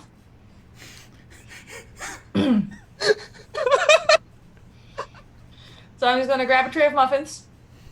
Also, there's juice in my mimosa, so I'm covered on the vitamin deficiency part. Head back to the table. Okay. Also, how am I in a group with a werewolf and I'm the weird one? Don't look at me like this. And as the werewolf is probably retrieving the the small child from the Ghost Birdies. I am, yes. That's normal, right? That's And you see a number of emergency and hear a number of emergency vehicles heading out towards where you left. There's something up with the energies of that place. It's not. It just wasn't right. Did you even pay? But no, you didn't. Of course, you didn't. You Never didn't mind. pay. I don't think you did pay. We just dined and dashed. Did you pay, Doris? Did we dine and dash? We dined and dashed and blew up the place. Jeez. This is not like the Gremlin situation at all. At least with the Gremlin situation, we were able to pay beforehand, and then the Gremlins came. They'll receive compensation. If maybe we should do it like we did with the Northern Trolls, and Grayson can go back and pay later. They're going to get yes, they're going to get some new cookers or what have you. I'm certain we'll deal with all that. Yeah. And we didn't Once even. again, it's I mean, our food something hadn't that's even your arrived fault. yet. Yeah, We still nothing had else. coffee. We had coffee. That counts. You got to at least pay for the coffee. I had Also, you chocolate blew up their milk. establishment. Isabel had chocolate milk too. Also, to reiterate, you blew up their establishment. That would not have happened if things had been in balance there. I can tell you that for certain. There's something going on there. You said the Damien, same I thing. know when you're lying. Yeah, you said the same Oh, thing with he the trolls. totally believes that he's telling the truth. You said the same thing with the trolls. You said the same thing with the gremlins. Well, it was You the said case same- in both of those cases. There were things What- out of balance. We have to bring them in. And the alligator people. Right, okay, the alligator people, that was on me. But to be fair, they were alligator people. Who's not going to go for that opportunity, eh? Honestly, I'm starting to get the feeling that maybe you're just not as good as magic as you say you are, and maybe we should check out the energies of the place before you cast a spell. I'm just saying. No, where's the Can fun in Roger that? have a muffin? I don't know. Can he? I mean, he's allowed to try. Okay. She takes a muffin and sets it in front of the empty seat on the table. I will. Gradually, that muffin disappears. Huh. And he's doing something to the muffin. I ain't sharing my meat. Look, Can't I tell told what. you to share the bacon with me. He hands her. He takes a bacon. He looks at it for a bit. Just slides it over to Talia. Watcher says your meat's too burned. A watcher. I like my stuff well done. I like having nice, well done bacon. So I have ordered. I have not actually gone to the buffet, but I've ordered like sort of a half steak thing, probably. This place definitely has steak. Yeah. And yeah, you can get excellent cut. It comes with that half head of lettuce, that the ranch that is just slathered atop the thing, and Ugh. and that side of cream spinach Ugh. that comes in every single steakhouse. At least any one where they allow people to smoke cigars. So- Excellent. Good. Oof. Have they brought Isabel's food yet? Have they bought the mimosas yet? Yeah, no, they brought the pictures. Like, Pete comes by with the picture of the mimosas, and then brings the chicken finger platter with the fries and the thingies for Isabel, as well as a tall glass of water. And eventually, after the raid in the buffet, the steak, the half lettuce and the cream spinach comes out. Uh-huh. So, perhaps I'm going way off base here, but is there any chance maybe we might perhaps, I don't know, talk about the case? Oh, I She's think we should- murdering that food with ketchup. Oh gosh. I was about to ask if she just took the whole bottle, just hold it over the entire food, just waits for it to come out. So Darius is gonna put the bacon on a muffin, eat it, just drink half a pitcher from us. Yes, the case. All right. Yeah. Do we start breaking into houses? What's the plan? No, we always could, I suppose. But weren't you going to the Summers place? Yeah, wasn't Like, that the whole point of your trip yesterday? there? Isn't that where the bottle attacked you? Yeah. I think it was. Yes, that's the difficulty. That's the problem. Is there's been something. Oh, That's go- right. That's what I was going to look at. I don't know if this will work at all. And I just sort of glance over at Izzy and see if I realize this isn't. I'm not getting the full power treatment on this, but I was seeing something earlier, so I'm trying to look and see if I can see anything on his face. You get a little aspect that, like, Izzy's face, as you're looking through your glasses now that have been somewhat attuned, you get the register because you've seen him before, his true aura, but there's something pallid about his head. There's something. What about his head? You say? Pallid in the aura. Pallid. Huh. Yeah, you got a bit of a pallid aura up there. What about a Palladora? And he'll just sort of he'll say, "You want to take a look and see if I've got anything on my head?" All right. I do. Actually, hey Isabel, can you see if you got anything on his head? Mm-hmm. So, yeah, Isabel says you got. Well, yeah, something on that's his exactly what I'm saying. I was trying to figure out what it was.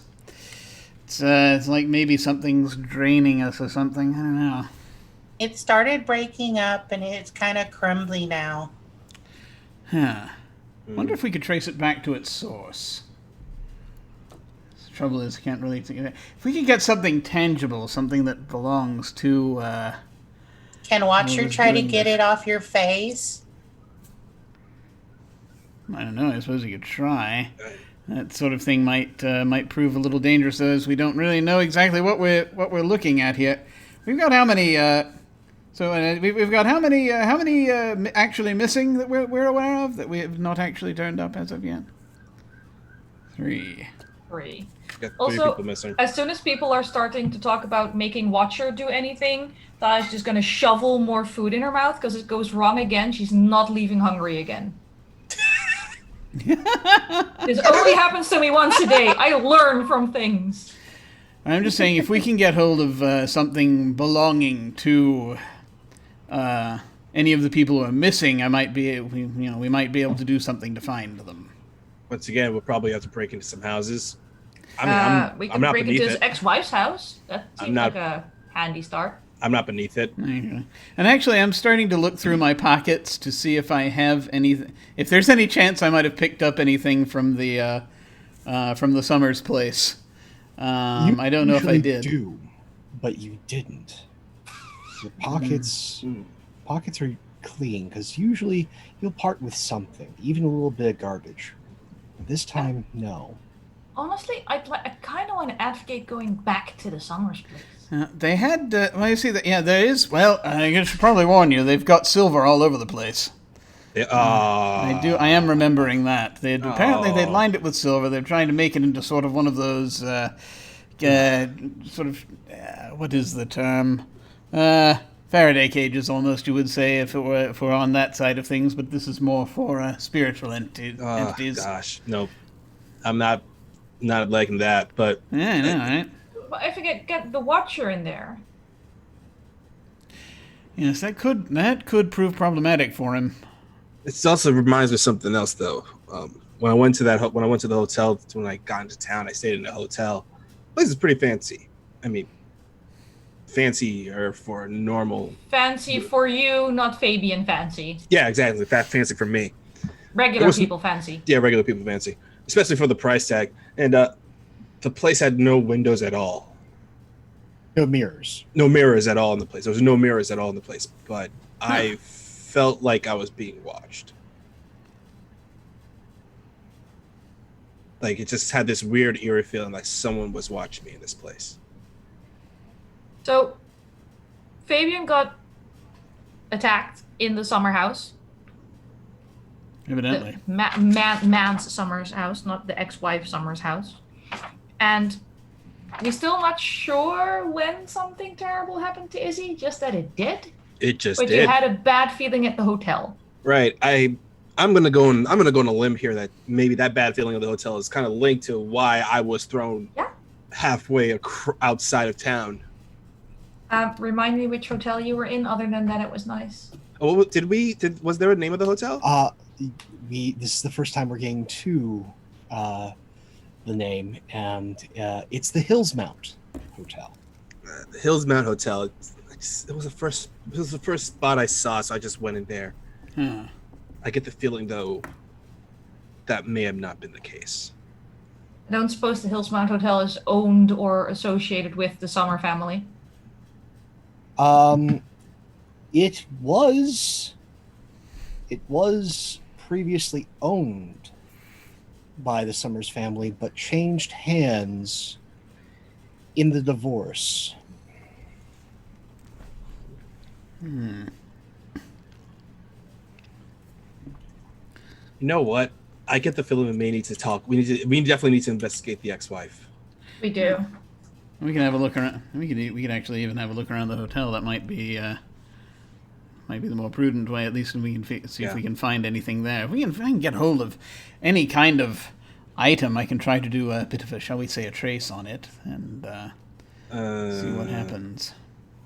I trust you barely with your skills in holding up an object and doing stuff with it involving magic. However, you're the only person I know that can do stuff with magic like you do, so hey, there's that. Okay. So, I'm sorry, I missed the conclusion. Hotel or ex-wife? Are they kind of the same if the hotel changed hands in the divorce? Yeah. Yeah, but they're not the same house, like True. physical location. But Isabel, go ahead and ask one question off of Investigate Mystery. As the adults are talking, you're looking.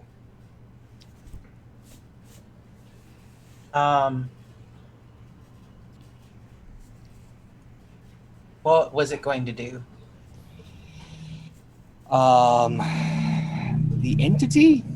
Let me ask you this in response. Are you more interested in it as it applies to Fabian or it as it applies to Izzy? Fabian, because it's her favorite person. What was it trying to do? Get him to leave. Her eyes just kind of go blank, and she's just kind of staring for a minute with like a fry halfway to her mouth. And then she just kind of looks over at Fabian. It didn't want you there. It was trying to make you go away. I wonder why. And I wonder who. It didn't like I mean, you. honestly, lots of people want you to go away. Well, that's fair, but still. Normally I have a bit more, shall we say, of a rapport with things on the other side of the veil. Those don't like you. Just based on what we're saying. Thank you. I appreciate the clarity. That's very good. I like you. No, I know you do, dear. Takes some folks a little while to come around. At that, Pete comes by with the check. Ah, good. Excellent. Thank you so much. Grayson! Yes, sir.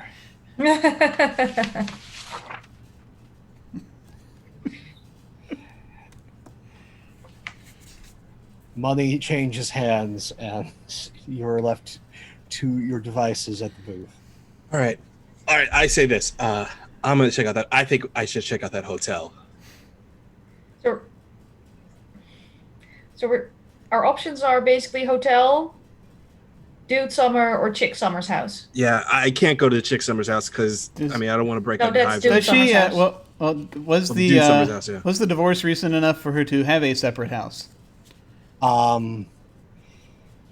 Go ahead and actually give me investigative mystery, specifically on Miss Summers. I would say Thalia, considering her technical skills. Yeah, it'd be Let's best. Google this. It's probably on a blog somewhere. Investigate a mystery. Her Facebook. Yeah. Honestly, she probably has an Instagram. That depends how old Mixed. she is. Mixed success. Well, she's Okay. getting back out in the dating scene, so she's probably on Tinder as well. That's also So true. we'll say with that, you're investigating the house angle. She did not have her own place yet. However, within the society block, since the Summers family was wealthy and well-to-do, you find a little aspect in the local paper that she was seen not too long after the divorce, spending significant time with Leland McGillis, the city commissioner.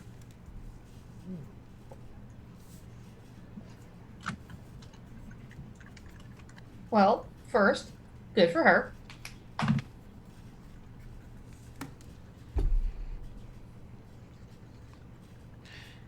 He's not missing or dead, though. So breaking into his house might be pose more of a challenge. His name came up earlier. What was the That was context Dylan for that? McGillis, right? No, Leland. Leland McGill. I wrote down Dylan. No, then he is missing. Never mind. Was he? He is missing. Is he not? But he's not known dead. Is that correct? Missing, not presumed dead. Interesting that both of them are missing and not presumed dead, having been in each other's company quite a bit. No, Linda is presumed dead. Is Linda Summers also presumed dead? Linda. She's the Linda's only one case presumed dead. of the missing is presumed dead. Missing, presumed dead. Gotcha. Okay. Okay. But she went missing earlier than Leyland. Yeah. Right. Okay. Let's go break into Leland's house. Yep. I take it I can find his address. Oh, that's easy. Considering he's pretty high up in everything and probably ridiculously wealthy as well, anything I can find about home security systems online? Does he have a paid account somewhere where, police vehicles show up within 7 minutes of an alarm going off? Private army, landmines, laser beams, sharks, moats, strangling think- vines, the usual. I think we're going to have you roll net friends for this one. Okay, I would like to start by filtering out the people who don't agree that he's a lizard person. Oh god, it's a charm roll. Why are you doing this to me? You took this power. I know, I thought it would be hilarious. Crap. Nope. At least I got experience. Yeah. You got some experience from that. Yeah. On a miss, you burn some bridges. So, no one was convinced that this particular painfully mundane, middling city commissioner was in fact a lizard person. And now there's a flame war amongst your friends on all of your pages about misclassifying the lizards. Oh god. I close my laptop and it's where we go. I may not be able to contact some of my friends for the foreseeable future until they sort this out amongst them. But I think his house is fine. I put my hand on Talia's Until they shoulder. sort it out. Put my hand on Talia's like, is the internet mad at you again? Yes. Mm. There's a subsection of the internet that's mad at me, but there's also a subsection of the internet that agrees with me, and they're... Mm. This is about your antediluvian lizard theory again, isn't it? It's not a theory, it's a working hypothesis. Mm. I didn't know you had an antediluvian. It's seeped into popular culture using Doctor Who, and they're using it to discredit it. It's ridiculous. Anyway, anyone up for some mild felonying? It's nothing I'm not used to, so let's do this. Always. I mean, I partake of it, but you should not, Isabel, you should not copy me in what I do. in the fact that we do perform minor felonies, Isabel, is what. Watcher says he'll do it for me. I don't think they could. Nope, perfect. Let's go. Yeah, that's fine. Yeah, because that's what I found. Yeah. So you pile into the ghost and head off to Mr. McGillis's residence. Unlike many of the other buildings around town, this is very modern.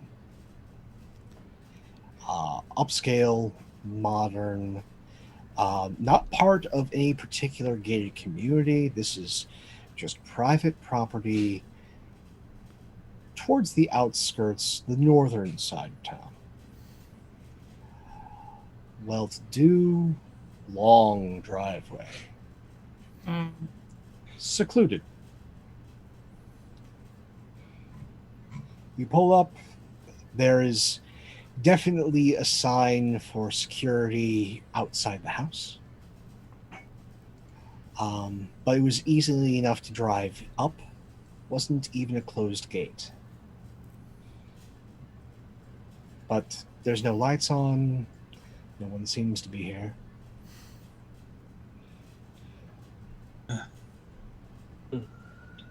Looks like house is pretty empty. Looks like they got the old Slowman shield there.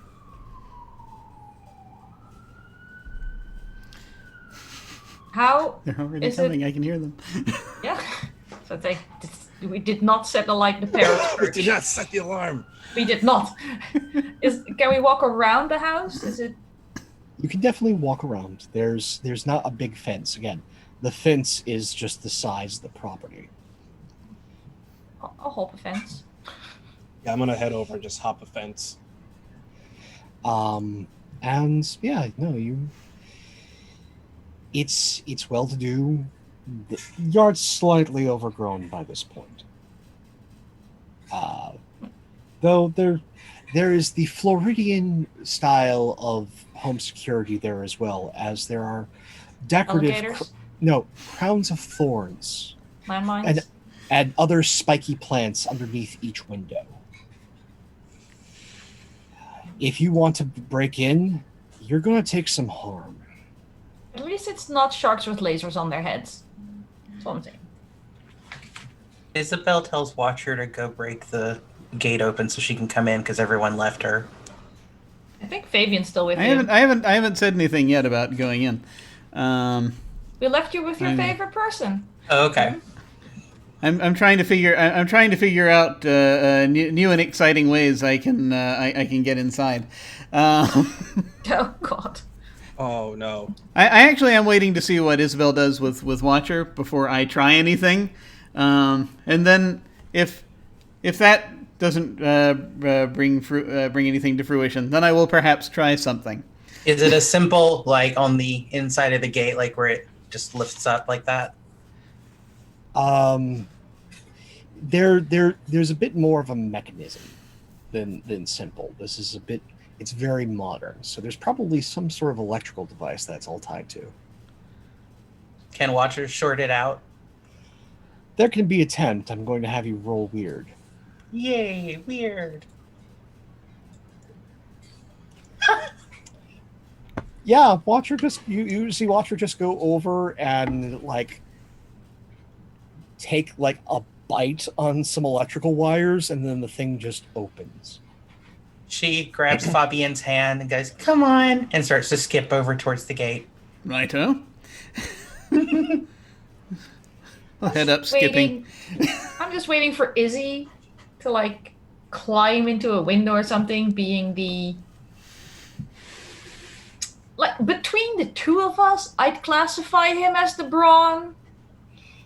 If we're going to be perfectly honest about our particular skill sets here. No, totally understandable. Also, take off your shirt first because I'm down to 4. Oh, all right.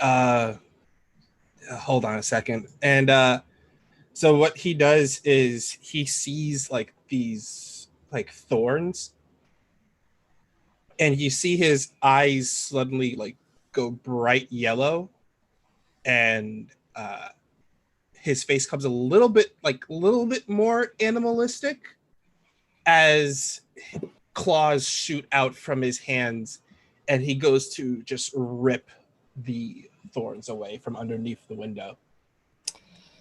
Go ahead and give me act under pressure. Okay. Let's see. Is that cool? That is cool. Oh That's boy, cool. my coolest -1. Oh no.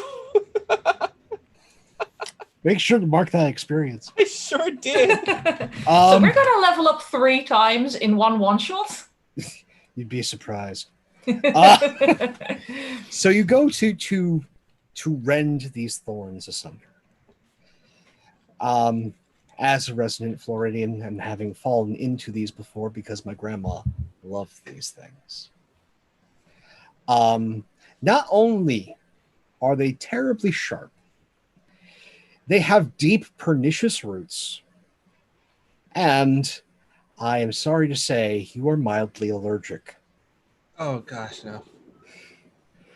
So you're not enough to deal a harm to you, but I'm going to have you be at a -1 forward. Oh, So boy. the next roll you make will be at a -1 penalty. Oh boy.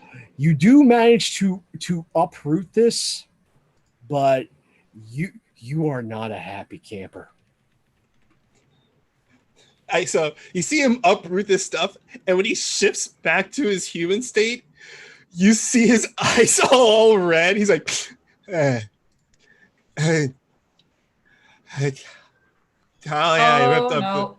I ripped up the. no. I ripped the. You Oh, got God. the better. Oh, no. We have better drill I'll at the have, back. yeah, hang on. I have a first aid kit. Oh, hell yeah. I will point out the first Hell aid kit yeah. is partially actual drugstore product and partly herbs, spices, crystals, essential oils. Hell yeah. Oh no, that's great. I am loving where this is going. So Here, hold this quartz. do me a help out roll, Thalia, which is a cool. Oh no. That's another -1. Gosh. Mixed success! Oh, yay. The quartz works! or at least the belief in the quartz works. Placebos are real, y'all. Yes, they are.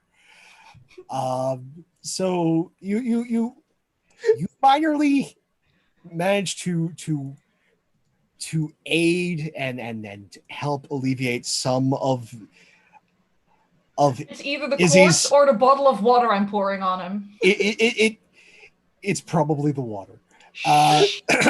You help alleviate some of Izzy's direct problems. He's still at that -1 forward, but help out on a partial is a beautiful thing because it says it also you expose yourself to trouble or danger.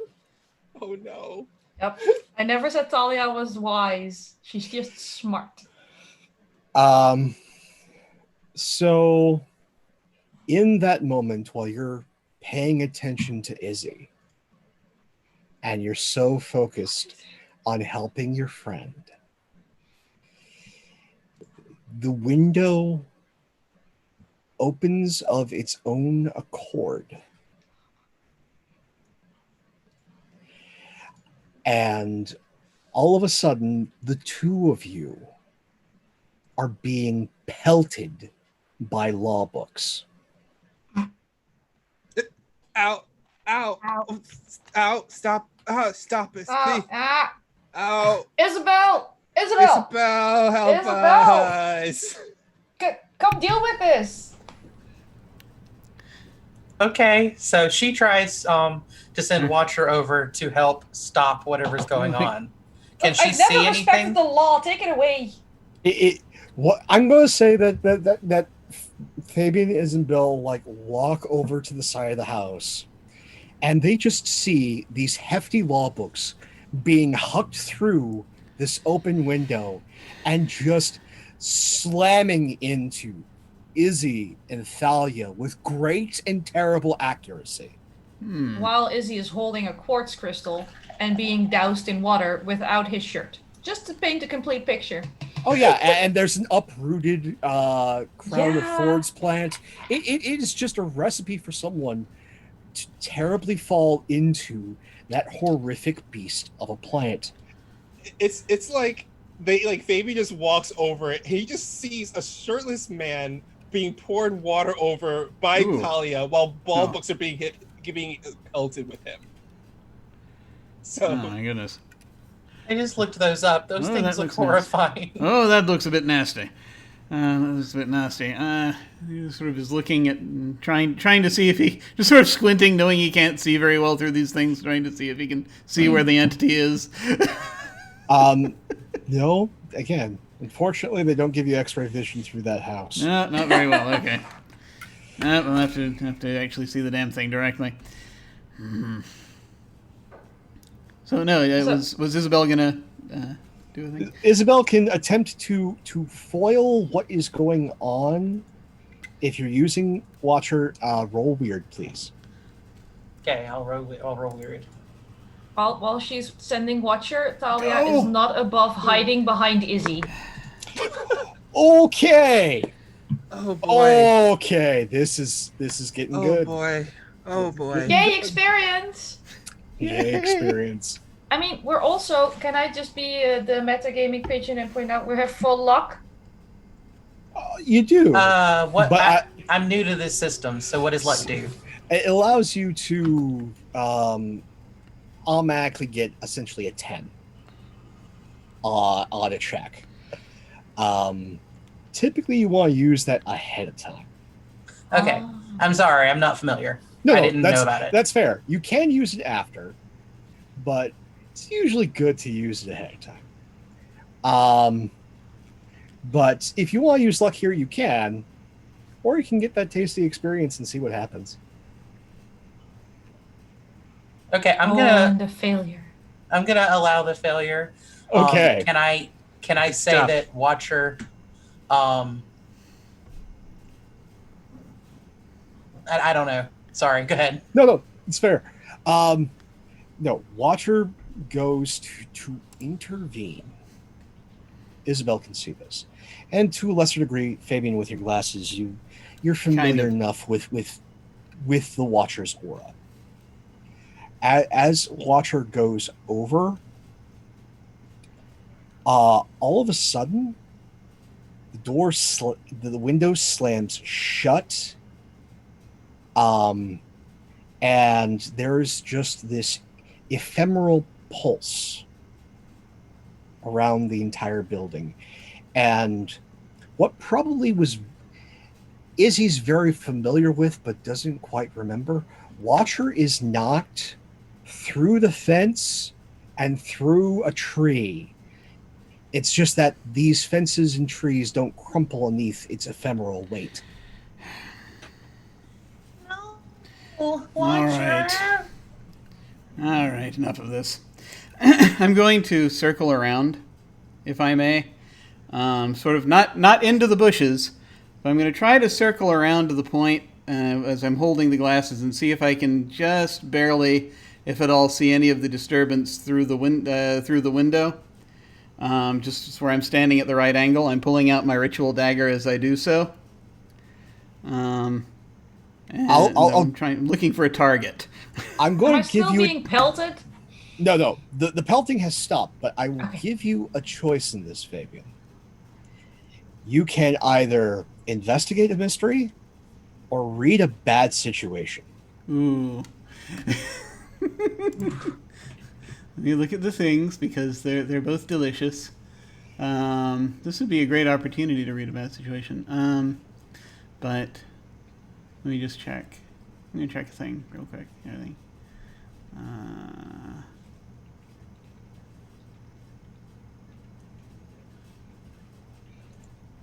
Yeah. Either way, these are based on sharp. Yes. I think that what am I going to do is... I think I'm going to go ahead and do investigate a mystery. Okay. I think that's probably where we're going to go with this. And I'm gonna go ahead and roll sharp on this as Okay. I'm sort of looking for it. And yeah. Oh hey. All right. Nice. Oh, you get 2. Excellent. Well, the biggest question in my mind here is what sort of creature is it? Okay. You get a bit of a disturbing sight, especially through those glasses. At first, it looks like it's a ghost, but there's something terribly, terribly wrong. This is a ghost that has bound itself to some sort of demonic entity. Ah. It has melded through some form of perverse and horrific ritual. And so this demon, which you can't quite identify, not yet, and this spirit are joined.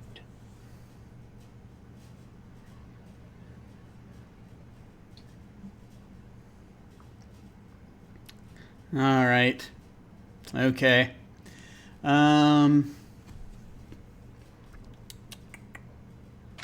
Okay, well, I've got a... Can I hold my second question until after I do the next thing I'm going to do? Oh, certainly, certainly. If I may. You're going to see, and folks will have perhaps a moment to do something else. I'm just going to sort of looking, and you see I'm just sort of bending down, and in the sort of the grass, the mulch, the earth here, I'm taking the dagger and I'm making a circle. All right, I will say everyone else can get an action as Fabian is making his circle. Isabel is really upset because it knocked Watcher back, so she's going to turn towards the window after screaming about Watcher and have basically a psychic tantrum. I want to, if I can roll Hex for trying to do the 2 harm. Oh yeah, do it. Ooh, yes, Do yes. I mean, Isabel's our punchy psychic one. Yeah. Oh, Ooh, yes. Oh, yes. That's the good stuff. That's the good stuff. That is one hell of a whammy. She screams, just absolute tantrum, and sends out a psychic pulse at the thing. Oh, you hit it. You hit it. Fabian, you're able to just get out of the corner of your eye with those glasses.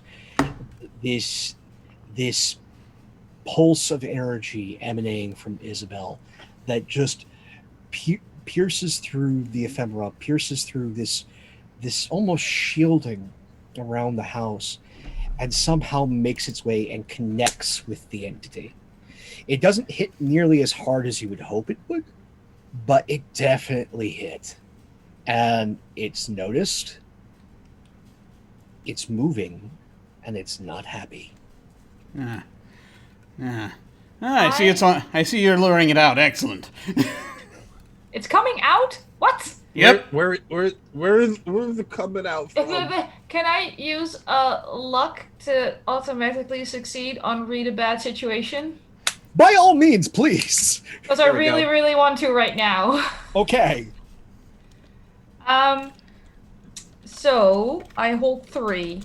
Yes. Are there any dangers we haven't noticed? Oh, most definitely. Great. What's the biggest threat? Is it the demon thing? Probably the thing the demon thing's heading towards. The thing the demon thing is heading towards is more dangerous than the demon thing. Oh, yes. Awesome. I can't see any of those, so that's awesome. Thalia is nothing if not a survivor. What's my best way out? Hop the fence, get back to the car. Perfect. Also, I have a luck special. Okay. So, Keeper, tell me, what other conspiracies does this connect to? Oh, I see. Well, this is a sub thread that you only got into because of your connection with Fabian. Mm-hmm. Mm-hmm. You did your research on the society, as Fabian and Grayson like to refer to it. It has a sister faction. Mm. They're not quite so. They both love to party, but whereas Fabian society wants to, keep the party going, keep life here on this beautiful little blue ball good. This sister society, this dark echo, wants to have the biggest party of them all, and that's the apocalypse. Also, called it.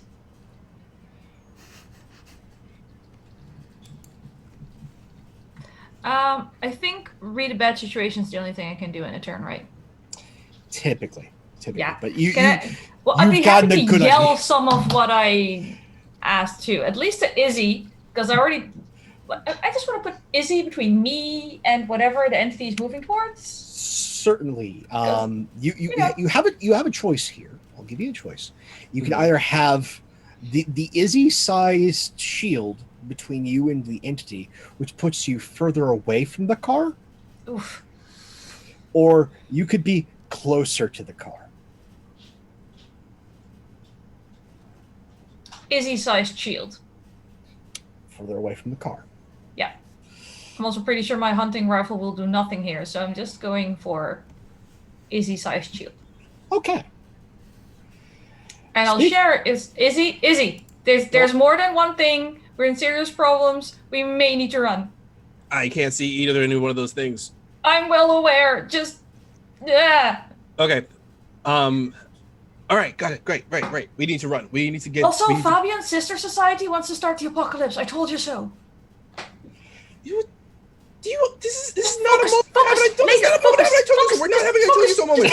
And he transforms into his hybrid state again, and goes to throw Talia over his shoulder, and try to book it right towards the car. Okay. Because I cannot see anything. I like to see what I can hit. In this situation, I will give you a choice. You can act under pressure, and in this case, if you get a 10, both you and Thalia will make it to the car.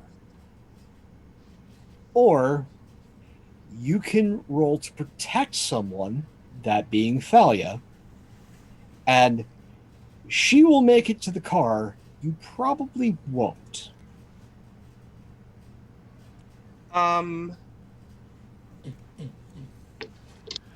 I will.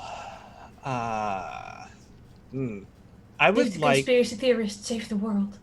I would like to protect Talia because that's always what he does. That's his thing, is to protect Talia. Okay, so roll tough. I would like to use luck also because I have a -1 to this. All right. I have a -1 forward still. So, but that was on next roll. He hasn't rolled yet. Yeah. So you're using a luck here. All right. So you protect them, and you get to choose an extra. Either you suffer little harm, all impending danger is now focused on you, you inflict harm on the enemy, or you hold the enemy back. I would like to. I'm going to inflict harm on the enemy because I'm protecting Talia, and I go in to my hybrid state, and I just swing my claw wildly where I think this thing is at. Okay, so here's what is going to happen. So you are running towards the car. You shift into your hybrid state. You huck Thalia and then immediately claw around. As you're hucking Thalia and the claw is coming, bursting through the wall of this house is best to be described this spiritual entity's mecha, its meat suit that it has spent time collecting.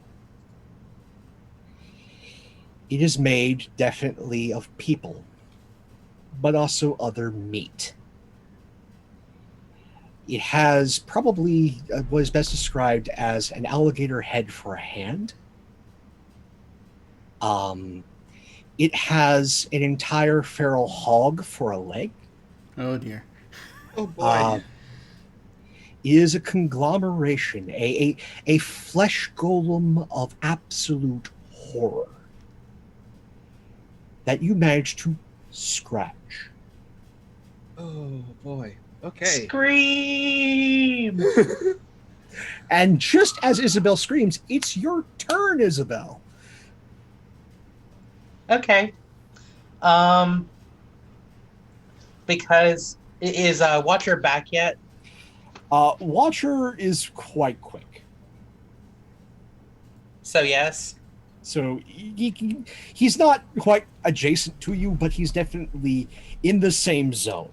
Okay. So because Watcher is tied to my big whammy, can I kick some ass? Oh, yeah. All right. So weird because of that, and okay. So roll weird. Woo! Nice. Solid roll. Okay. Very so solid. Isabel's lucky. the lucky child is lucky. So, the big whammy. Yeah, this is kick some ass, and it is high. All right, so you connect and you get to take one extra effect. So you gain advantage, take one forward, or give +1 forward to another of your team. You inflict terrible harm, increasing the harm that you deal to the creature. You suffer less harm, or you force the entity where you want it. I will inflict terrible harm because she's just really direct about this stuff. Okay, so good news, bad news, as is the way of Monster of the Week. Washer barrels in and just like attempts to shoulder tackle this thing. Hits it solidly. Absolutely solid. But in that moment, the meat and the spiritual energy animating this thing shifts, grabs a hold of Watcher, hucks him at Izzy, knocking both Watcher and Isabel over. So since this is distributed to both, I'm saying Watcher and Isabel, you take one harm. Okay. As a good section of the meat suit appears to be rapidly bruising. And this meat mountain is very angry. Fabian. All right, so I finished making my chanting and making my circle. I just sort of stand up, stretch my shoulders. I kind of look at it, bring the dagger up, And I'm like, just sort of pointed at the creature and just say, "Piss off," and I'm going to banish it. Okay. I'm going to spend a luck. Good call. Solid call. So, When your players discover luck. yes. This sort of works. The meat suit collapses. And then the entity that's there blinks and is no longer present. But you are dead certain, Fabian, that because of what was done, this didn't go back behind the veil. It's still on this plane. You're going to have to do more than just that to send it away. Yeah. And so I take off my glasses and I'm like, right, well that probably bought us some time, but it's still going to be on this plane somewhere until the demon that it's attached to is dealt with, I think. Lovely. Just So it's lovely. not dead. Oh, It's certainly Isabel, dead, but that's the there. problem. It's gonna awkwardly pat Isabel. Is Watcher okay? How are you doing? Do you need a crystal? Some oils? A bit of water? Crystal! Here, I'll just give her like a selection of crystals, like one of those bead chains that you buy for $100 that are actually $3, but they make you feel good. Yeah, There you go. It like Purple one. Isabel is hurt, not to the point where you need to get her to like a hospital, but she's hurt. And Fabian, if you look at Watcher's hurt too, and that doesn't happen often.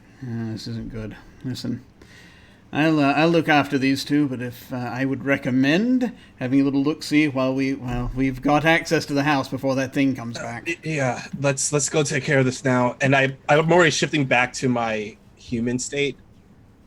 And I grab my shirt, putting it on, and I go to head through that gigantic hole that Yeah. they made. The meat is just there in a pile. Considering it has a meat suit, I might just take out the hunting rifle just to be safe. Like, I can't shoot the entity, but I can at least shoot the next meat suit we run into. I'm just gonna carry the hunting rifle around because it makes me feel better. Actually, I don't shift back to my human state. Actually, I stay in this hyper state as I go inside. Okay. Actually, can I use the hold one I have from Connect the Dots? By all means, please do. I would like to ask the question, when and where will the next critical event occur? The Summers Mansion. Midnight. I will relay this information to the rest. Maybe Isabel needs to take a nap because we're having a date with this thing at midnight. There's a pattern. Look, I grab this hideous map. I draw the stereotypical pentagram that doesn't quite match all the locations, but I make it match the locations. I just, if you fudge the angle a little, it's almost a pentagram. And we know it's always at midnight, unless there's a solstice, and it's not a solstice, so it's got to be midnight. I mean, it's not really a pentagram. It's more just like you just took 5 lines and you drew a shape out of it. Izzy. But I'm just saying. When's the last time I was wrong about this? Do you really Don't want? start about the Okay, alligator I'm gonna people. go. I'm gonna go inside and check out the house. The alligator people were an entirely different. I'm gonna go inside. Check out the house. I want ice cream. Fabian? I'm so Fabian's is looking over Isabel and just trying to make sure she's okay while this is happening. She's taking a good scrape. Like, it'll heal, but that was a nasty fall, both physical and metaphysical. Okay, so if she's taken harm, I may actually take a moment to try to fix it. Okay. Also using magic. And Please don't blow up my 10-year-old niece. Well, yes, because Just- I am Please just. because Please I'm don't working blow me up. because Please I'm don't working blow on her because I'm working on a child. I am just going to spend the luck. Spend the luck. Good. Good. Thank you. Yes, there it is. Thank you. So, yeah. I can heal a harm or cure a disease or neutralize a poison. So So I'm just like you go through and you really take your time and concentrate, and going through the old motions, the things that you haven't quite taught Grayson yet, much to his chagrin. the stuff that actually works. the real stuff. Let's be fair. Yeah, the important stuff. No, Isabel's harm is mended. Yay. As you tap into the local flora and fauna and channel the spiritual and healing energy from that place, leaving a dead brown zone around both you and Isabel, as all of that health, that life is reaped from around and flows into her. Yeah, so I do this thing where it's like basically, and I've sort of got my back turned to the others and hoping they're going into the house so they don't see me being responsible. So just basically I sort of take Isabel's hands. I'm like, all right, now look in my eyes and just look. It's going to be all right, okay? It's going to be just fine, all right? Don't worry about what happens out here. Just look in my eyes, right? And we'll concentrate, and I think we see the flowers and everything wilting around us as the healing happens, sort of glowing in there. You all right? You good? That feels better. That's good. Do I still get ice cream? Oh, absolutely. She hugs Fabian. Yeah, he will hug her back. And with this tender moment, we pan away into the wreckage of this house. It looks like a hurricane happened in here. But worse still is the charnel house that it has become. And that's where we're going to take our next break, folks. Awesome. I can't wait to see how this goes. We shall be back in a few minutes. Possibly go wrong. Yes, what could Possibly. possibly? Nothing can possibly go wrong. Possibly go wrong. This is fine. We're gonna run out of luck at some point. It's going to be just fine. Just fine. Yeah. See you shortly.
We're back! One of these days I'll actually come up with a thing to say aside from just "we have returned," but I haven't figured it out yet. Hey, how's it going? Carnage, right? Moderately Yes. terrible because apparently I'm surrounded by body parts. Oh, surrounded doesn't begin to cut it. Mm. With the banishment, and now that you are all recuperating, you see that a very potent glamour has faded away.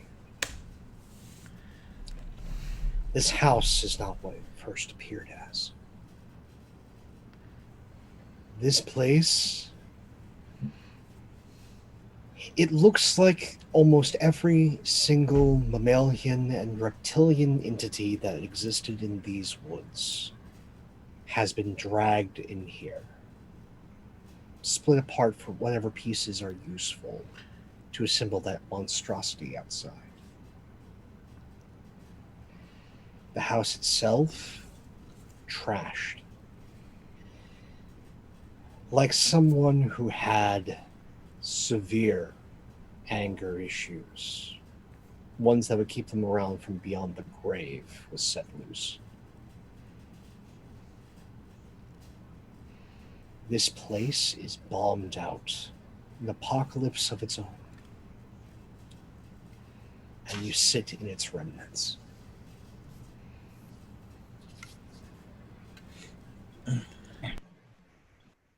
Huh. Huh. Uh-huh. So The the smell other two begins to houses were start. also rumored to be Oh. intact, right? Oh, yes. Oh, fun. More glamorous. Fun. This is probably not the only house looking like this. No.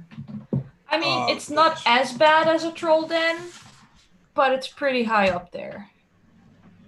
I mean, it's cleaner than your room. I resent that. I know where everything is. It goes by geostratical layers. I can see the floor. Look, Is what I'm this is saying. what you smell like after you eat. Rude. Factual.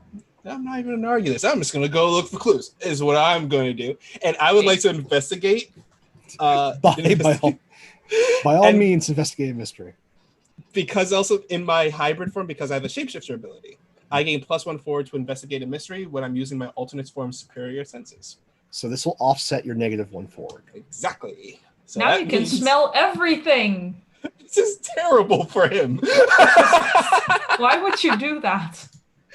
Because I didn't want like -2. Grossness.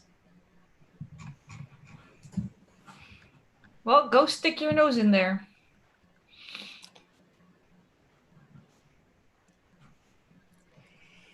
Let's see what terrible new smells you've discovered. Okay. Mixed success. Yeah, it's mixed because this is rough even for you, Izzy. This is rough. Yeah. Oh gosh. I would like to ask what was being concealed here. Well, we now know what was being concealed here is all of this. All of this. All of this. All of this is being here. concealed. I would like to figure out what happened here. What was happening here? This was likely the first place this entity hit. But while it nabbed the ex-wife, it probably laid in wait patiently to grab Leland, to make things good and quiet. Yeah, here's a thought. That other house, right? The summer house. Mm-hmm. Fabian said it was covered in silver, right? Yeah. All the different furnishings have silver inlays. Here's just a theory I'm working with here, but do you think that maybe that summer house is kind of trying to protect itself also while drawing in things at the same time from this entity? We have two entities. We have a ghost that fused with a demon. Yeah. So I'm a little confused by the order of events because you need a ghost to attach the demon to. But first, do you first create the ghost or do you first summon the demon? Or what if the demon was already here the whole entire time and someone brought the ghost to fuse it with the demon? As a way of like controlling it? Did Fabian say whose ghost is fused to the demon? I don't think he did. You may have to. I mean, it's probably Dude Summer, right? It has to be. I mean, that's the only ghost I could think of. Well, Chick Summer might be dead. I mean, but it's probably Dude Summer. It's probably Dude Summer, but I'm looking around this room and I'm thinking it probably is Dude Summer is the one who is the ghost. And he grabbed Leland because he's cavorting with Chick Summer? I should probably speak in the past tense at this point in time. But they're divorced though. I mean, like, I think the window of the right, whole, because people are usually very sensible about those things, right? Oh no, they're it's true. It's true. People can be pretty sensible about this stuff. I mean, it's just saying. Maybe the guy isn't done with affection for her, and he was all like, "Oh, I'm a vengeful spirit. I'm gonna attach myself to a demon because I don't like her new boyfriend," kind of situation. And doesn't like probably the lawyer who represented her in the divorce, if we're going to go speculate stuff here. I'm not sure what his problem with the neighbors or the cleaning service was, other than hiding the evidence. Probably. I mean, maybe. Oh, what? Yeah, maybe there's like a whole. Maybe a big. Nope, not going to say the word. Not going to say the word. I'm not going to give you the benefit of the doubt. No, I'm not going to say the word. No, I'm not going to say the word. I'm not going to say it. No, I'm not going to say it. No. Say it. I know you're going to say it. I'm not. It still counts as a victory for me. Say it. You're lucky you're cute. There you go.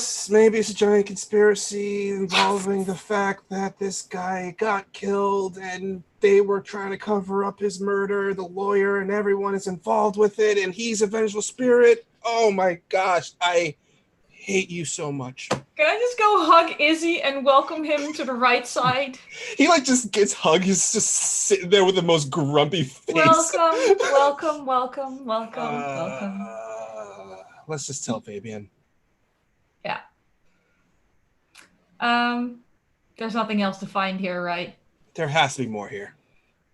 There has to be. Is there a summoning circle? Go ahead and give me an investigate. Or you could give me read a bad situation. Let me just check my stats real fast, because I'm pretty sure I'm better at one of those than the other. I am good at neither. Oh, they're both sharp. No, I'm good with sharp.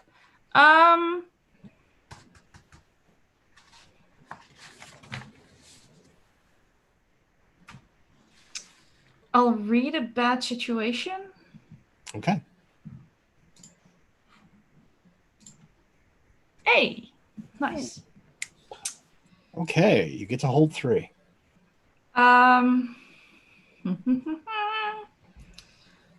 I will start with the most important ones to Thalia's way of life. Are there any more dangers we haven't noticed? Here? Directly here. Yeah. No, but I will give you this.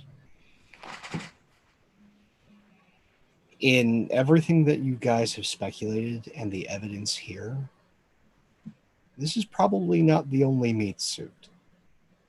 Yeah, that's why I'm holding my hunting rifle. I'll just sort of poke around in the refuse and go, Izzy, I think there's enough here for another meat suit. Or 2. There's enough here for second meat suit and a smaller meat suit. Yeah,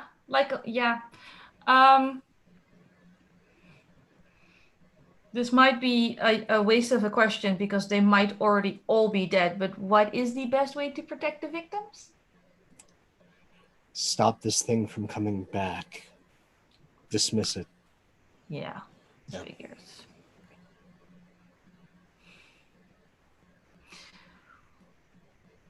And what's my best way in only pertains to locations? I'm Question again. mark? I work with wiggle room. This is my Okay. existence. So if you frame it right, it's more than just a location. Like I have played PPTA games where you get to take something from somebody. I've taken people's pride. So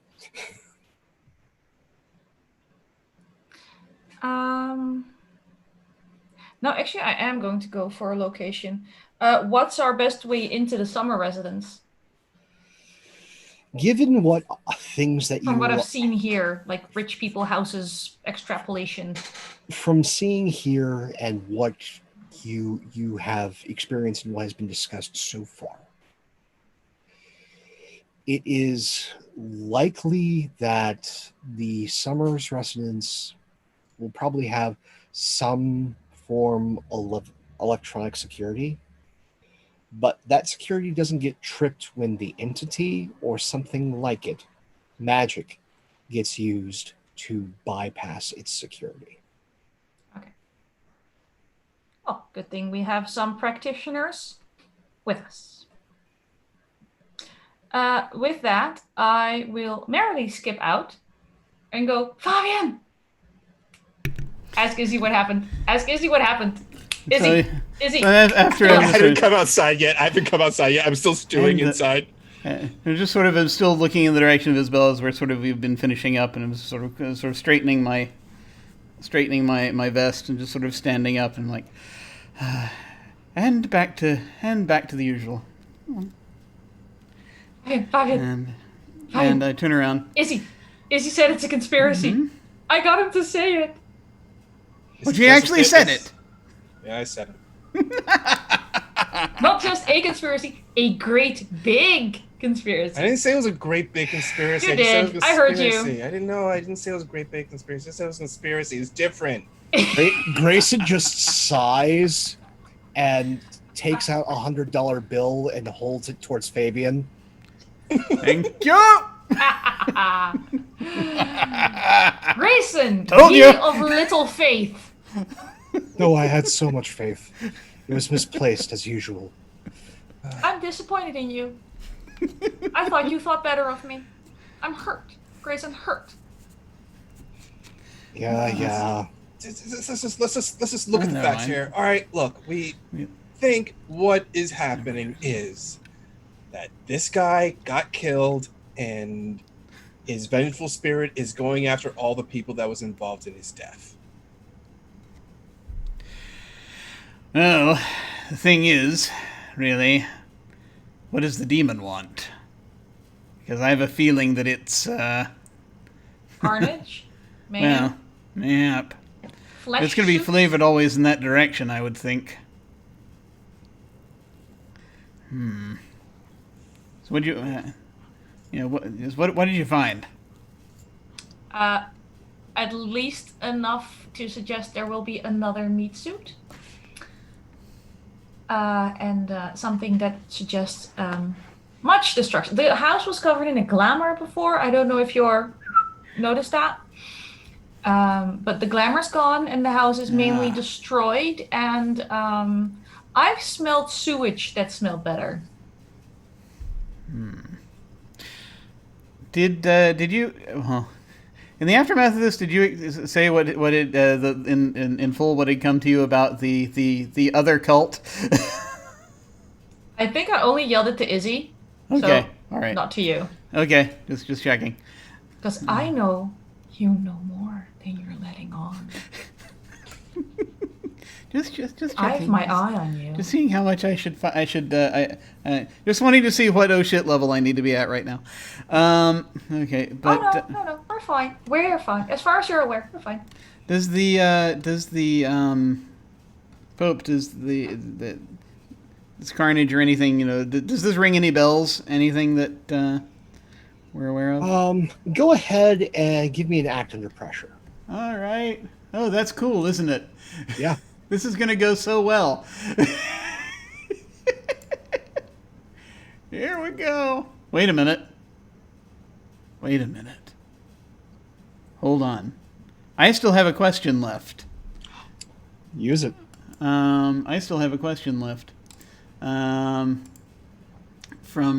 investigative mystery on this. And I guess.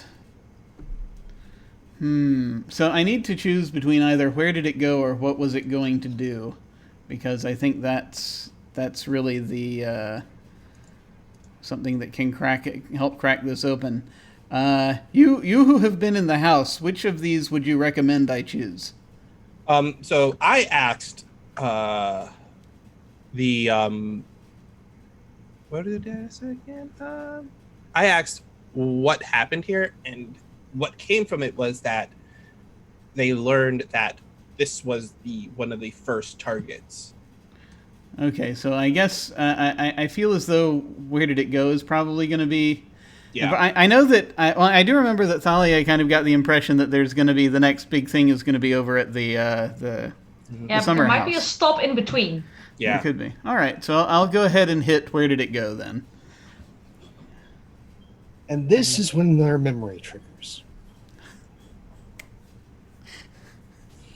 So, Fabian, you entered the Summers place using a societal ritual handshake. For those who practice the society, there is both mundane and mystical reinforcement and security.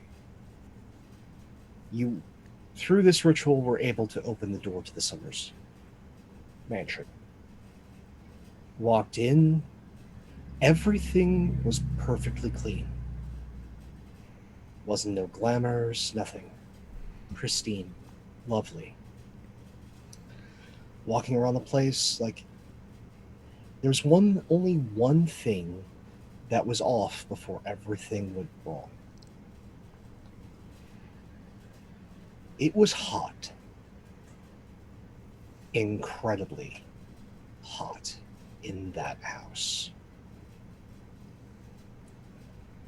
And your training tells you that someone did a grand binding using the entire house. Oh boy.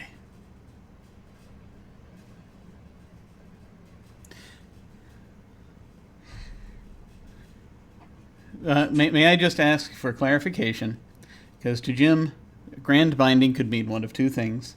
It's probably neither, but I'm going to say these anyway. That it's either, by grand binding, it means binding a bunch of things like spirits to the house, or binding one really powerful thing like some sort of uber demon to the house. Big Twinkie. The big Twinkie. Okay. Gotcha. Yeah. Okay. All right. So I'm standing there and I'm just sort of looking at the...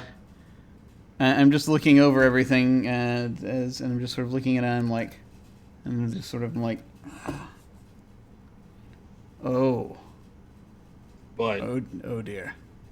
But you've Right. gone even paler, and that's something. Well, I think I just remembered why they wanted me out of the house last night. Why? Figured out what they were Why? doing. Oh. There is there's a certain number of, shall we say, big name entities in hell that are trying to make their way up here, and I believe they did a bit of a ritual to bind one of those entities to that house. Huh.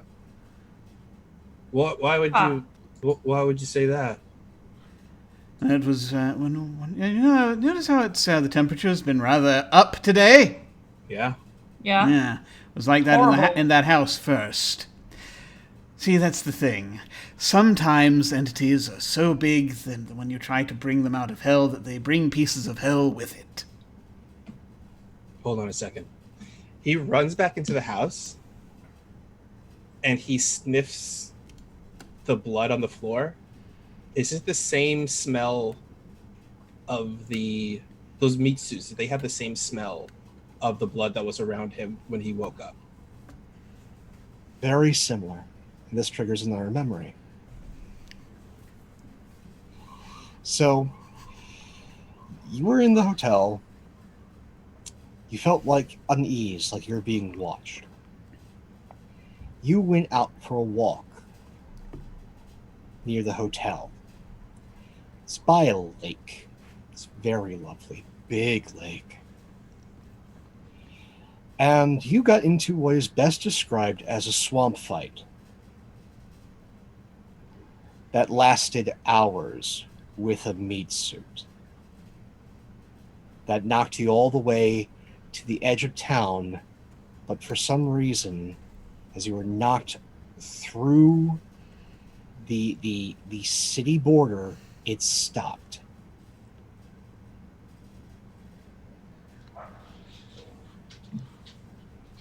I run back outside.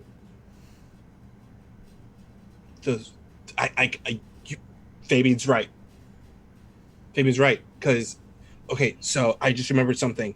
I went for a walk because I was just feeling restless. And I got into a slugfest with one of those meat suits. Like, we had it out. We had a good fight.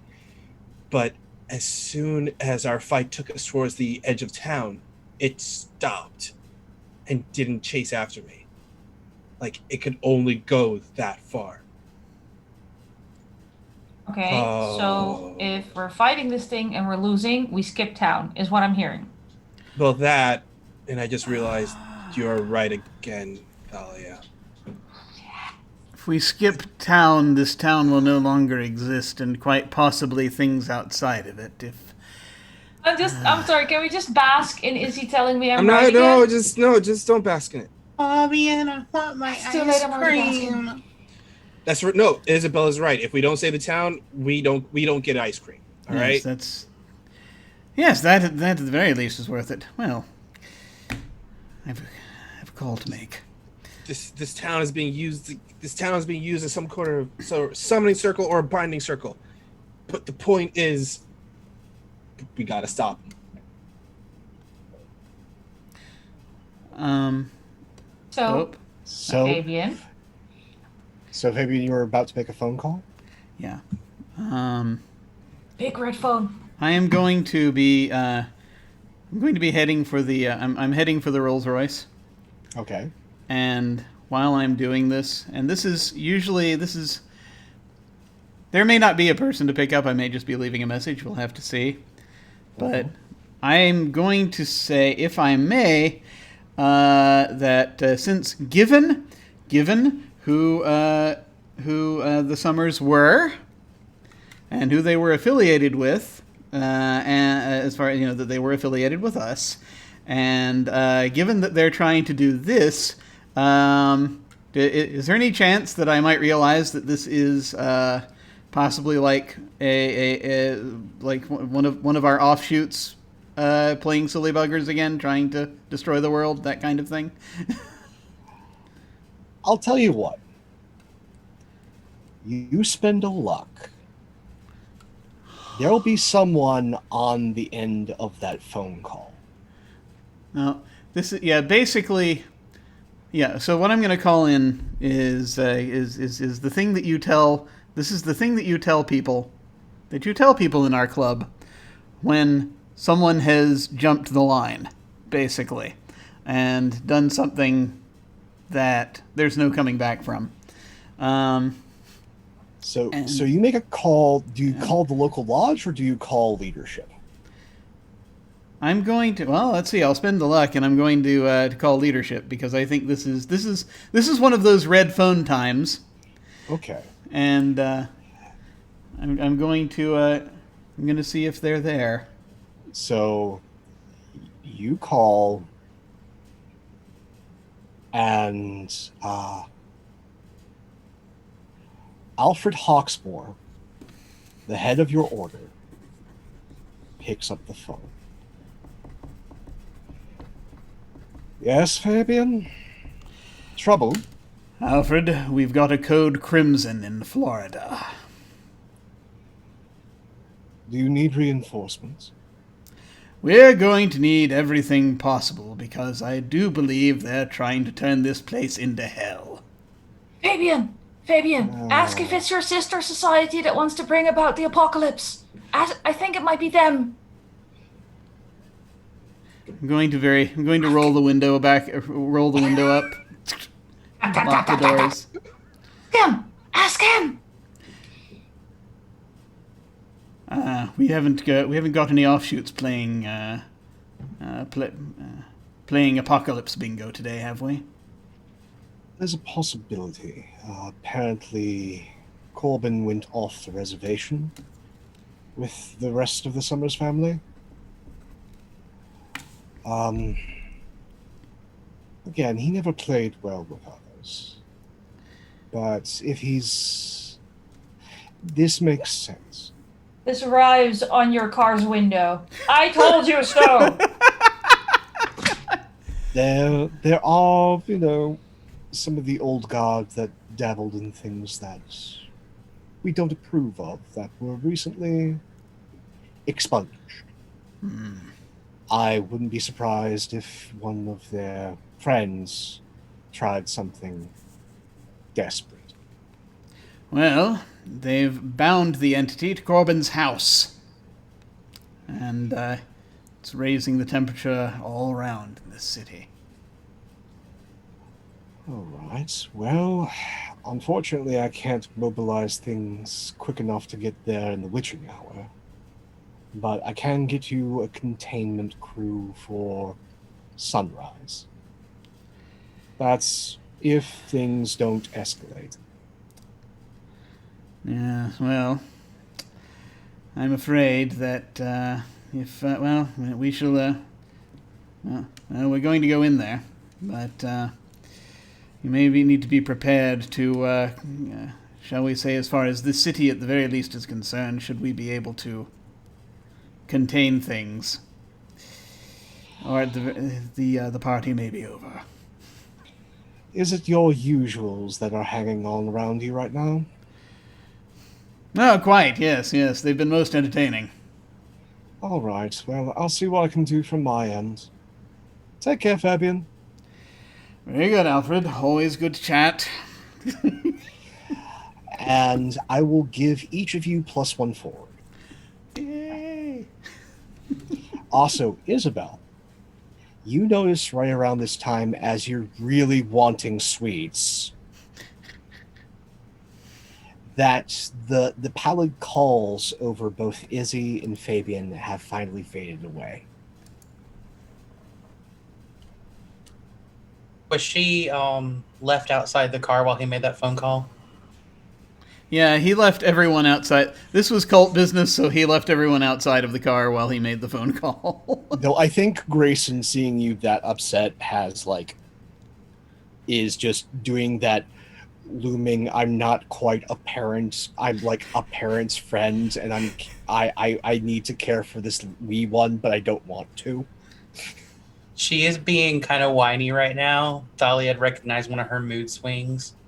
Which is why Thalia isn't there. Yeah. Are they back in the house, or?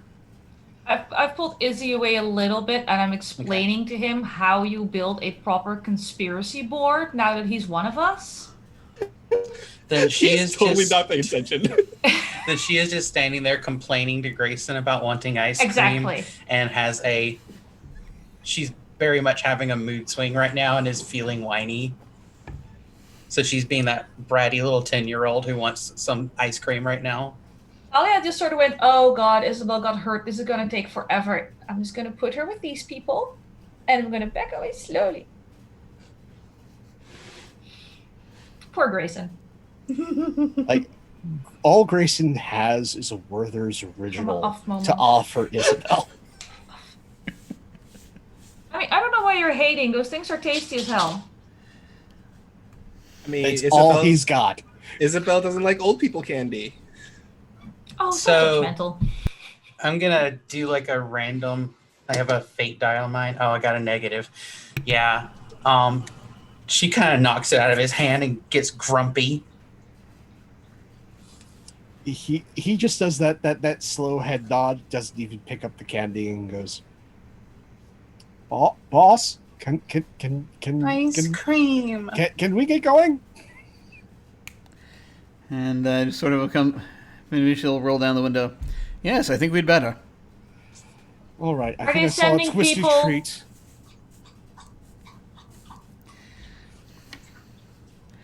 Fabian, are they sending people? Can we get out of here? They're not going to make it here by. They're not going to make it here by midnight. Well, then we best do what we can to hold them off until your people arrive, right? And they're going to be coming by sunup. Oh. But on that note, let's get in the car and get Isabel to the tasty treats. Yes. Oh, by all yeah. means. Yeah. Quiet. Yeah, that gets her in the car quick. Seatbelt on, ready to go. Yeah. So anyway, Izzy, if you put the sister society in the center of your conspiracy board, I'm not you making can a make a conspiracy board. mind map from not gonna do Fabian it. to all the other no. mystery we've investigated, and you think you'll find that he's No, been quite That's key not going to in happen. causing more I don't problems know than why he you're telling me solved. this. It's not going to Anywho, happen at all. Bearing in mind Looks that up your at werewolf Fabian. connections No. go all the way back to Are Victorian Izzy and England. Thalia gonna get married? Wait, what? That would be What? very What? entertaining. I sincerely hope so. Oh god, I feel more nauseated than I did inside the house. No. They're very in sync, you see. Yes, I don't know. It might happen. She's old. He's all. Would he be my uncle then? So, isn't it? What it? Technically, is it bestiality or It's how not, does what this are work? you talking about? No, it's. I'm not even argue that. Yes, This it's is I my- believe that is how it bestiality. works. It's. Do you have puppies or babies? How does this? We have. There's no. Can oh my! I ask It's a my friends fascination on with the net beasts. if they have puppies or babies? Can I play with the puppies? There's Can I roll net friends and ask if they have puppies or babies? I need to know this, regardless of the actual mystery. I need to know. I will allow you to roll net friends and see what happens. I'm gonna fail, Oh, but I gosh. need to ask it. I'm gonna no. start another flame war with the two sides being puppies and babies. The apocalypse will happen because we cannot answer this question.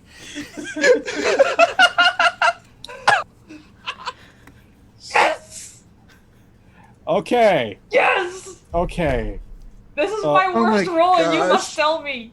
I am compelled by that roll. I am absolutely compelled. It's science. It's science. People So, know. And I know the people who know. so the answer is both. Huh. As you somehow get into this one sort of hacker hunter collective called Network Zero.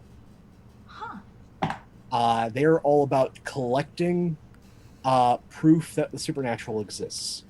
Mm-hmm. Mm-hmm. And they have different levels of grainy footage of purported werewolves giving birth to either babies or pups, or werewolf wolves giving birth to babies and pups. The quality is awful, but there's enough there to say it really depends upon the variety and species of werewolf. So, Izzy, are you more like this with the gray, or are you like, were you a puppy or a baby? How'd you get? He looks at the timestamp. He's like, "How did you get?" Were you a puppy or a baby? Is this you? Is this the one with the short tail? Are you the runt? Were you the runt? You know what? Can we get to this? Can we get to this ice cream? Can we Were just you get this the ice runt cream? of the litter? Oh, my can we just God. get this ice cream, I please? play with puppies. Look, Isabel, puppies, and I'll show Isabel the footage because I have no concept of how horrible this is to show to a young child. Oh my God. Look at the puppies, Isabel. Look at them. So we make it to the twisty treat. Sorry. Ice cream has been had. Yay. We've been re-railed. Yay! And after a short montage of everyone with their different ice creams, Grayson with 2 scoops and a waffle cone looking so upset. So See, I told you were a waffle man. We now cut to just outside of the Summers mansion.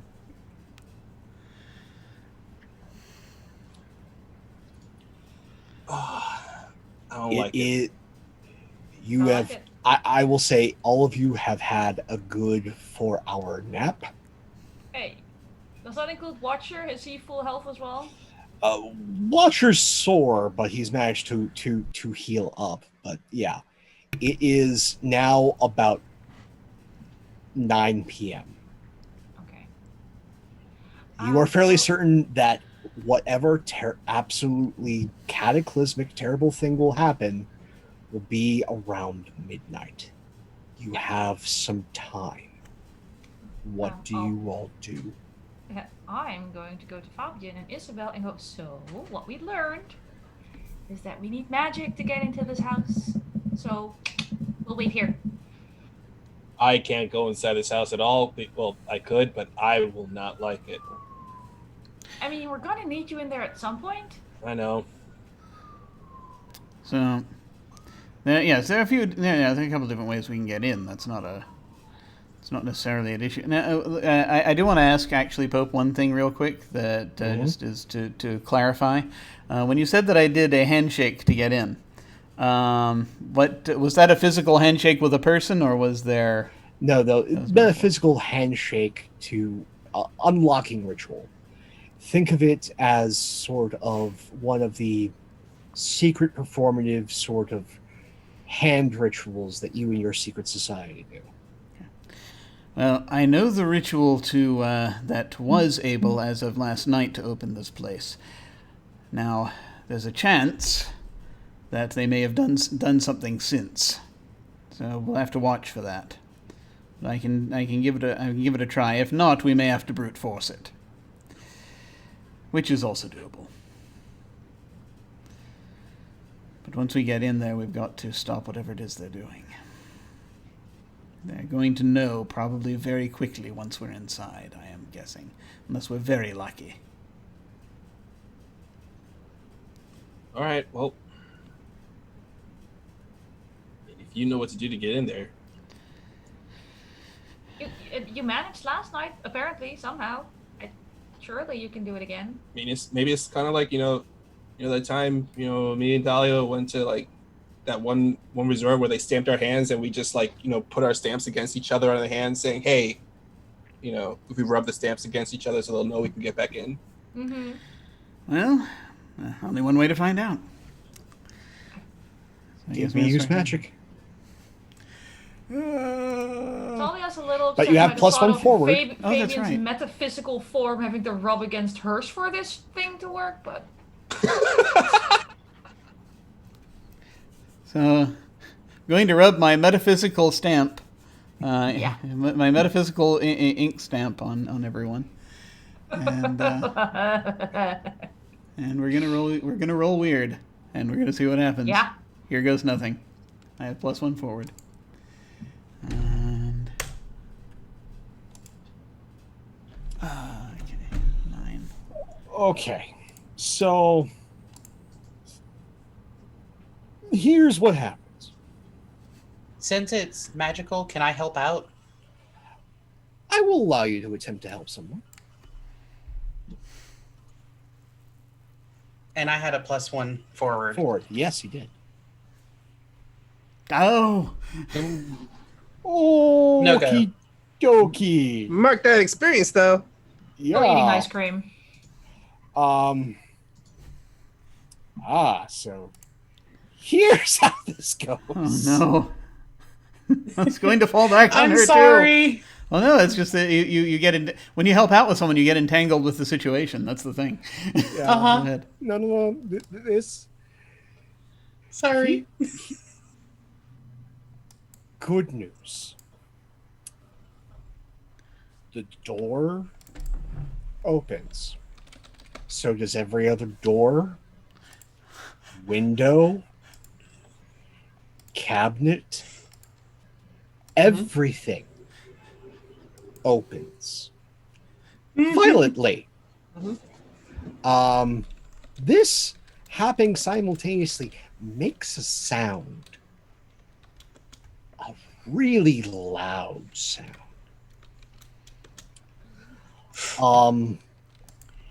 And at that moment, you realize that you're in a section of floor that is just high enough above the water table to have a basement. Ooh. As Oh no. that little area of shrubbery nearby that has, nice roses and whatnot was obscuring one of the entrances and exits to said basement, which flies open. Speaking of flies, this cloud comes up from the basement and a roar.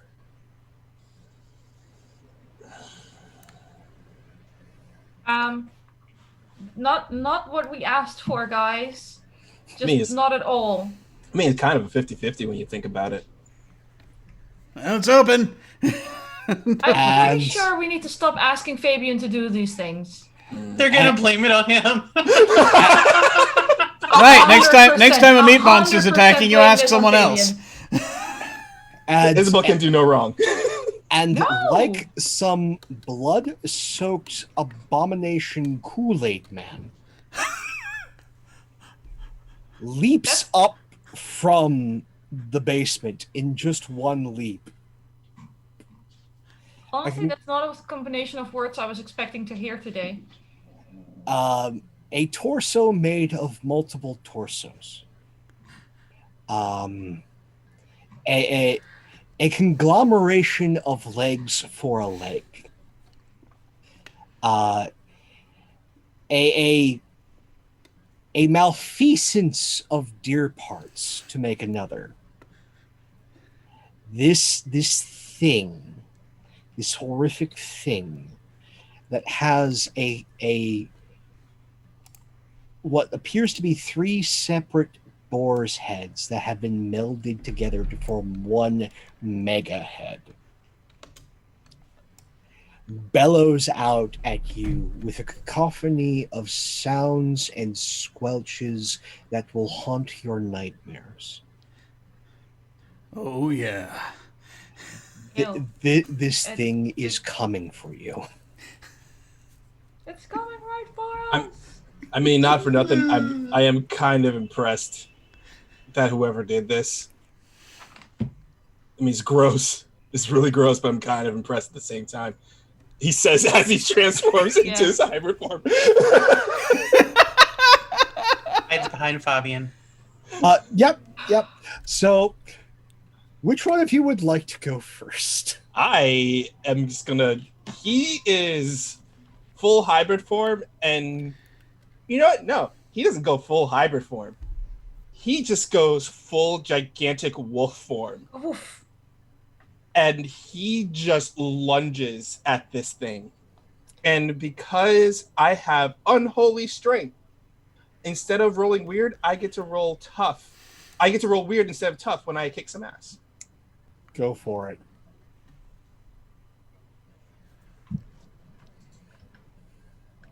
Don't forget your 1 forward. I do have 1 forward, that's right. Don't forget you have 1 forward.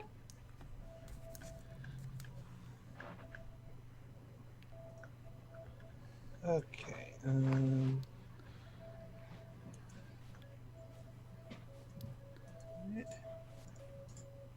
forward. Ooh. Oh, nice. Nice. Obliterate it. So here's what I'm going to do, given that we are close to the end here. You will get to do 1 additional off the kick some ass list, as is appropriate. Mm-hmm. And I will let you level up. Oh. Okay. Okay. I will also. Ooh. So tell me what you're doing off of the kick some ass list, and then you'll have time to figure out what's going to happen next. All right. For Izzy. So plus 12 instead pick an enhance effect. I would like to attack inflicts double the normal harm. Okay. So you are going to clock this thing with a vicious grab of its leg, rending and tearing. You fortunately enough chose the venison leg, and that has crumpled beneath your magnificent strength. And so this is now a one-legged flesh golem in an ass-kicking contest. As that potency was not something it foresaw. However, with catastrophic failure comes catastrophic consequences.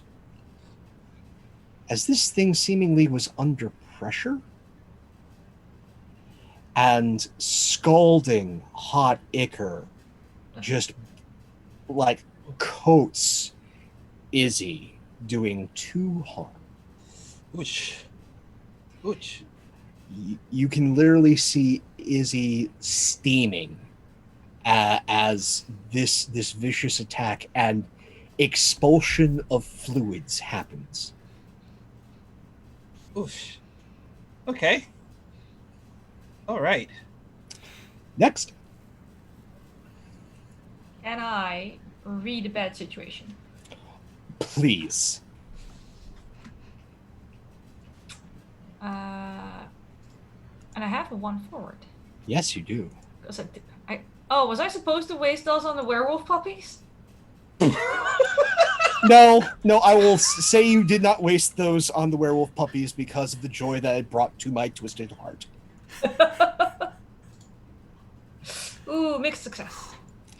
Okay. So that gives you, I believe, 1 forward. Yeah.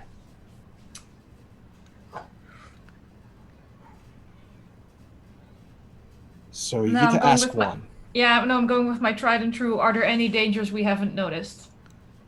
I'm considering, we have the meeting. I'm assuming there is some kind of arc demon, so, There is one thing that you realize you haven't quite figured out.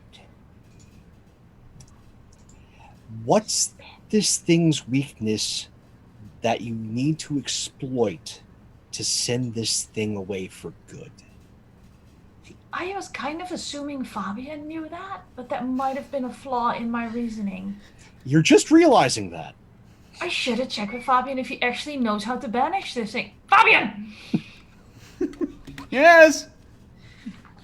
You know how to fix this, right? Probably. We'll see when we get inside. I know when someone is lying to me. Is he lying to me? No, Fabian fully expects to make this up as he goes along to figure it out at the last second. But you don't currently know how to fix That's how his brain. That's how his brain works. Well, yes, he was telling the truth that he doesn't that he doesn't know yet. No. I'm just gonna. Is Isabel in front of Fabian? Behind Fabian? Behind. There is a wall of Izzy and Fabian. Yeah, exactly. Between. Isabel needs to go. Okay. That's my turn. Okay. I'm just going. Oh, I shouldn't have relied on Fabian for this. Isabel, what would you like to do? She's upset that Izzy's getting hurt, so I want to use magic to try to blow the hot, scorching stuff off with my psychic blast. I'm actually going to have you do something different this time because this is. I will give you a choice. You can do either a help out, an act under pressure, or protect someone. Okay. Since I don't know the difference, I'm glancing at them real quick. No, take your time. I'd rather you be certain as opposed to just blindly guessing. Okay.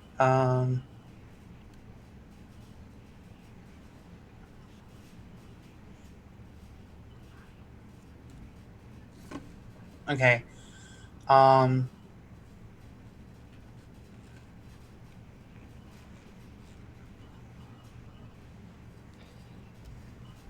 Like, some of these are like acting pressures and all or nothing, really.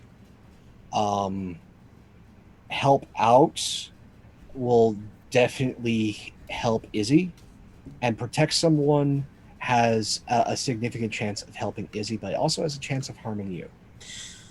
I'm gonna help out. Okay. So go and roll that quick. Oh. Can I use luck to change it to a 12? Yes, I will let you use luck, especially since we are in the midst of combat, to change it to a 12. Okay, so I use luck. So what happens is two things happen. The persistent effect of this blood is negated thanks to Isabel, possibly saving Izzy a world of hurt. And Izzy, you get another +1 forward for your next roll. As she screams, no, don't hurt my friends. And the psychic pulse that goes from that blows the ichor off of Izzy. Yes. Okay. There is this atomizing cloud that comes off of Izzy, flesh and fur, and paints the wall of the house a disgusting color. So, Fabian. Yo. What you up to? So, presumably, I'm thinking this is this thing that they are currently fighting. It's bigger, but I'm wondering if this is another ghost or is this a demon? You can either. Well, you have a lot of options actually. Yeah. To figure this out if you want to. How do you want to go about this? Well, yeah. So the thing is, like, if this is, because different approaches depending on how this goes, right? I mean, I can just try and do the same thing to it that I did to the other meat monster, and see if it works.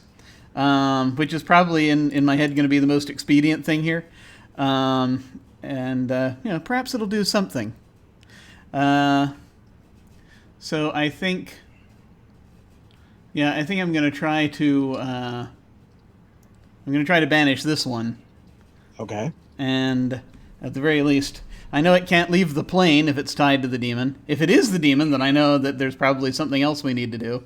But that'll at least give me a little more information as to why that didn't work, if it doesn't. Let's see.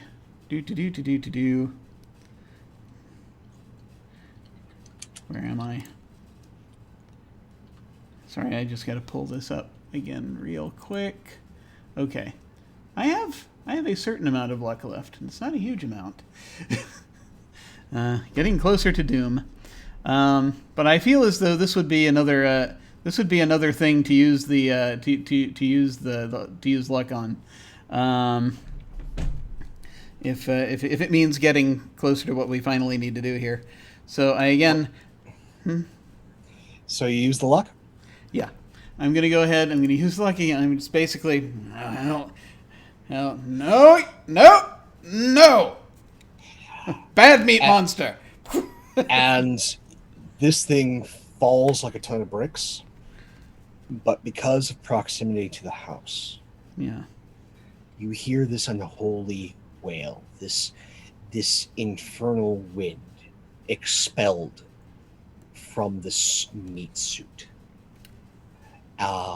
cascading through the halls as all the cabinets spontaneously shut, and you can just barely hear something sounds like it latches from inside the house. Ah, there we go. It's trying to close something. I'm actually going to dash inside. Okay. So, Izzy, what you up to? Since that thing fell over, is it prone? Like, it not moving anymore? It doesn't seem to be moving. I do that thing like dogs do when they, like, sniff it, and he, like, pokes it with his paw. to see if it's still moving. Go ahead and give me read a bad situation. Yeah, I'm gonna do that. But don't forget your +1 forward. That's true. I do have a nice little +1 forward. So that is sharp. Okay.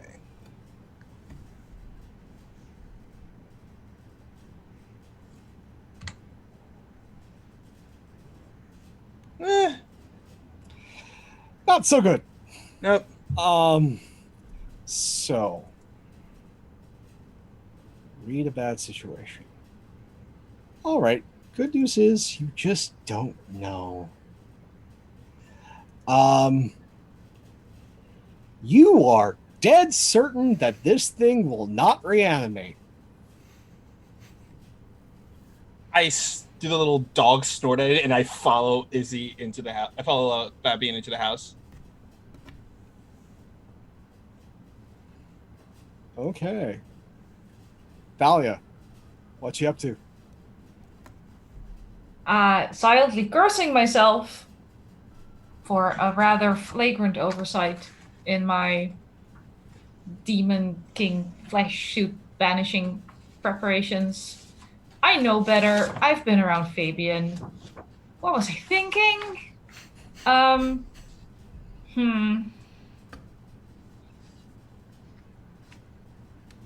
mean, my net friends knew how werewolves are born. Surely they know how to banish a Demon King. So I'd like to use a luck, log into the message boards, and just go, guys, this is not a drill. This is not a drill. This is not like the moon landing. This is real.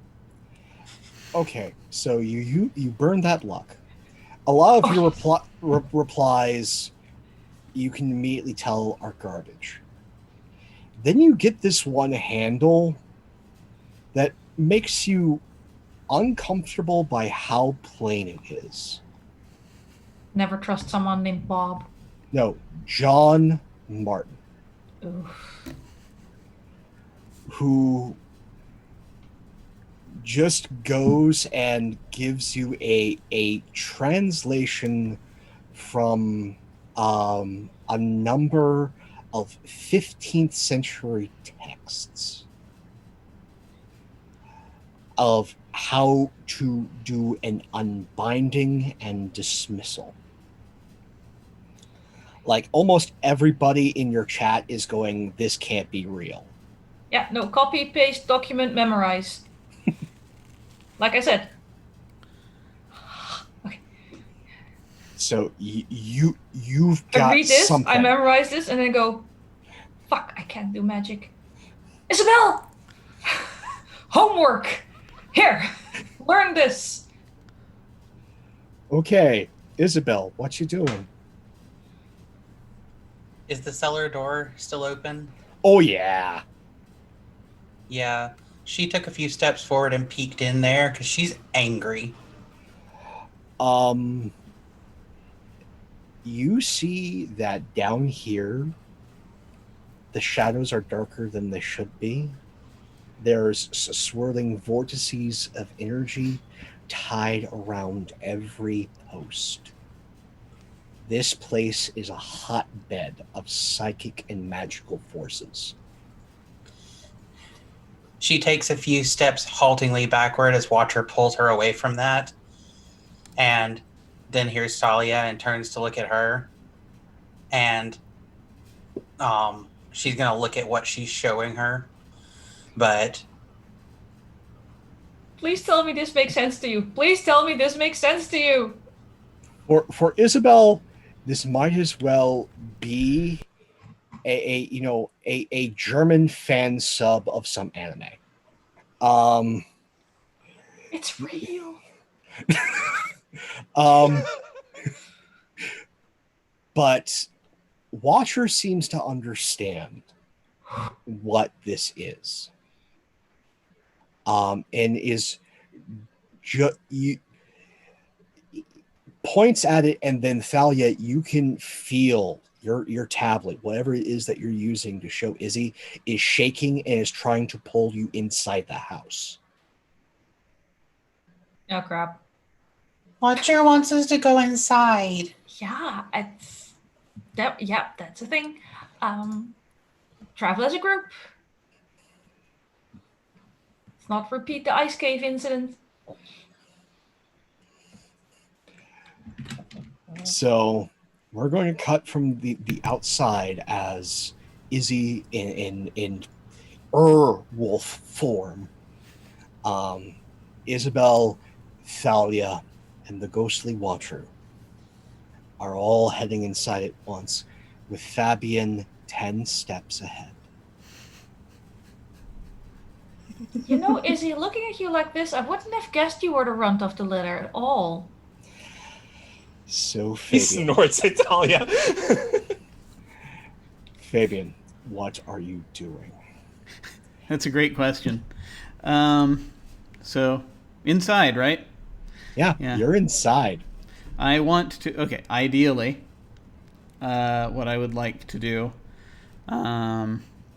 is to figure out how this demon is being bound here, or pulled to this place from its home plane.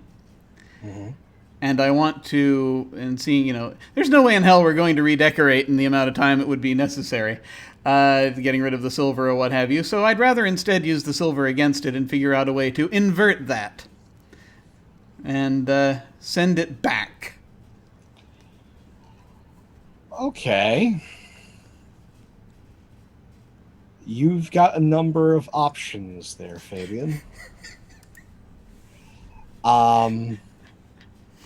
You can act under pressure, investigate a mystery, read a bad situation, or use magic. So, I think we know what I'm going to do. I think we're probably pretty clear on that. Don't blow all of us up. I have now. The interesting thing here is I have a there are a couple of moves I need to specify here about. Okay. One is that I can actually use magic to also get the things off the investigate a mystery list, because I took that move. I also, every time I successfully use magic, I get +1 forward, which I have just done potentially twice, depending on how we're counting it. We won't count it. So because I didn't actually I didn't technically use it on the last roll, but I don't know how. I will let you use it accumulatively. Oh, if that's the case, then I think what I'm going to do is when I get down there, is I'm just going to try to cast a spell to reveal the lines of force, so that we can undo them, essentially, so that we can push them, so we can invert them. Basically, it's the best term I can come up with here for change the direction in which the corridor is moving, shall we say? Before my eyes, I call before me. Yes. Yes. So I'm going to go ahead and use magic. I'm going to use my +2 forward. Because I'm 10 steps ahead and they can't stop me. Okay. I will sweep you back together again. Well, let's see what happens. Oy vey. All right. Yeah. Ha! Wow. Okay. Wow. Yes. Good news, bad news. Oh. Good news, Fabian. The greater mysteries of this house are opened to you. And you see the problem set before you. Good news is, yes, you can dismiss the demon. The bad news is there's a step in between. You have to rend the ghost and demon from each other. Oh. Okay. Because the ghost is the thing that is really holding it here, like a secondary lock, with the house being the first one. Okay. All right. So I think I'm also going to yell back, "Good news, everyone! I think I figured it out."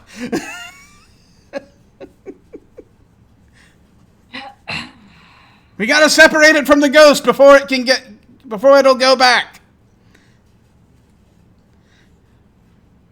Good luck. So, does anyone what I will let you guys decide who's going now and what you are doing. Isabel is definitely going to rush forward to try and help because right now she has poor impulse control because of how much she's using her powers. Oh yeah. Um, So in that poor impulse, what is Isabel gonna do? She wants to try and kick some ass. Oh goody! Please do. So big whammy. So she rolls weird for that. Oh yes. And Izzy still has her +1 forward, I think. Oh, does she? Okay, well then count that as a 10 because I didn't Okay. add So it. in that case, Fabian and Isabel will see this. No one else does. As guided by Isabel's strong emotions, the Watcher unlatches this chest that is before Fabian, pulls the entity from the chest, and rends the two asunder. The ghost fading and discorporating right before Fabian's eyes, leaving just the demon in the house. I just sort of turned and look at the Watcher. Well, that was very good. You knew exactly what to do. I'll just go, I found it on a network. Never mind. I gotta love the internet. The bad ghost made Watcher angry. That's what you get. Okay. We'll give Watcher some ice cream as well. So there's good news and bad news about this. As always. Good news, you can dismiss the demon. Bad news, the demon is now corporeal. Excellent. Hey. So I will leave now Izzy and Thalia to figure out what y'all are doing, because there is a third Lord of Hell here. Well, I'm not one for the banishing thing. Like, I found the information, I disseminated to the magic users, so I'm gonna wait for them to do their thing. I think it's time for a hunting rifle, since he's now corporeal. Sounds excellent. I mean, this thing's here for a reason. mm-hmm. I have no idea how this works in game. What do I roll? Kick some ass, Kick some ass. which I believe is a tough roll. That's pretty neutral. I don't have one forward anymore, right? No. Nope. But I get XP. I might level up before the end yet. Okay, so you take your hunting rifle, you brace the shot, you fire at this Thing. red bestial thing, wreathed in shadow and flame, stinking of brimstone. It catches the bullet betwixt its teeth and spits it out.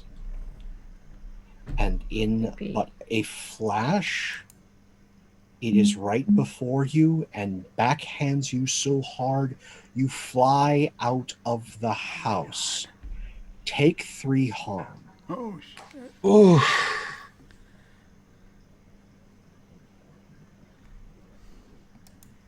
Isabel screams. Appropriate. Appropriate, yeah.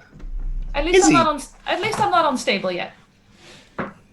As soon as it like backhands Thalia, it growls at this thing. He just growls at it, and he just goes to pounce on it and just bite down into its like jugular.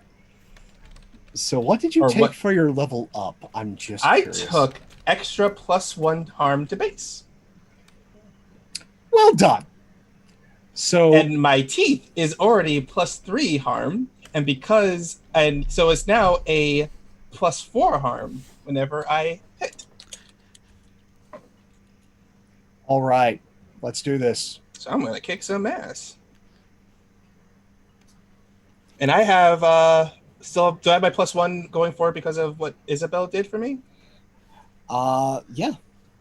Okay.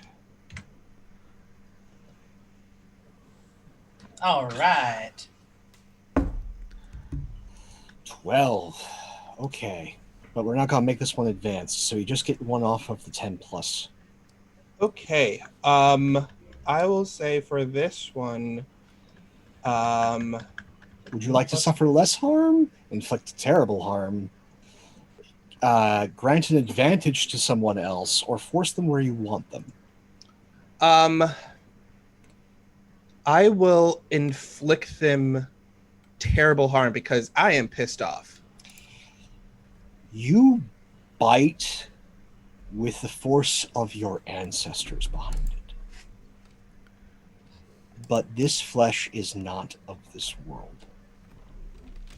And what would have been a fatal blow to most just tears away some of a flesh that should not be into your mouth. Mm. You have its attention now. And as such, it kicks you with the force of hell. Mm. Take 3 harm. Oof. As you roll all the way down the hallway, you in your immense form. Fabian! Yo. Big Fabian hears Talia and Izzy comes from going, hurry up already. All right. I am now unstable. Oof. So I've just been hastily carving a couple of quick symbols into a couple of wooden posts in this room. I'm just like turning and I'm like, all right. And I just raise my dagger. I'm going to pull it through to draw blood. And I place it on one of the symbols, and I just sort of hold it up. You can probably see glowing coming out as I cry out, and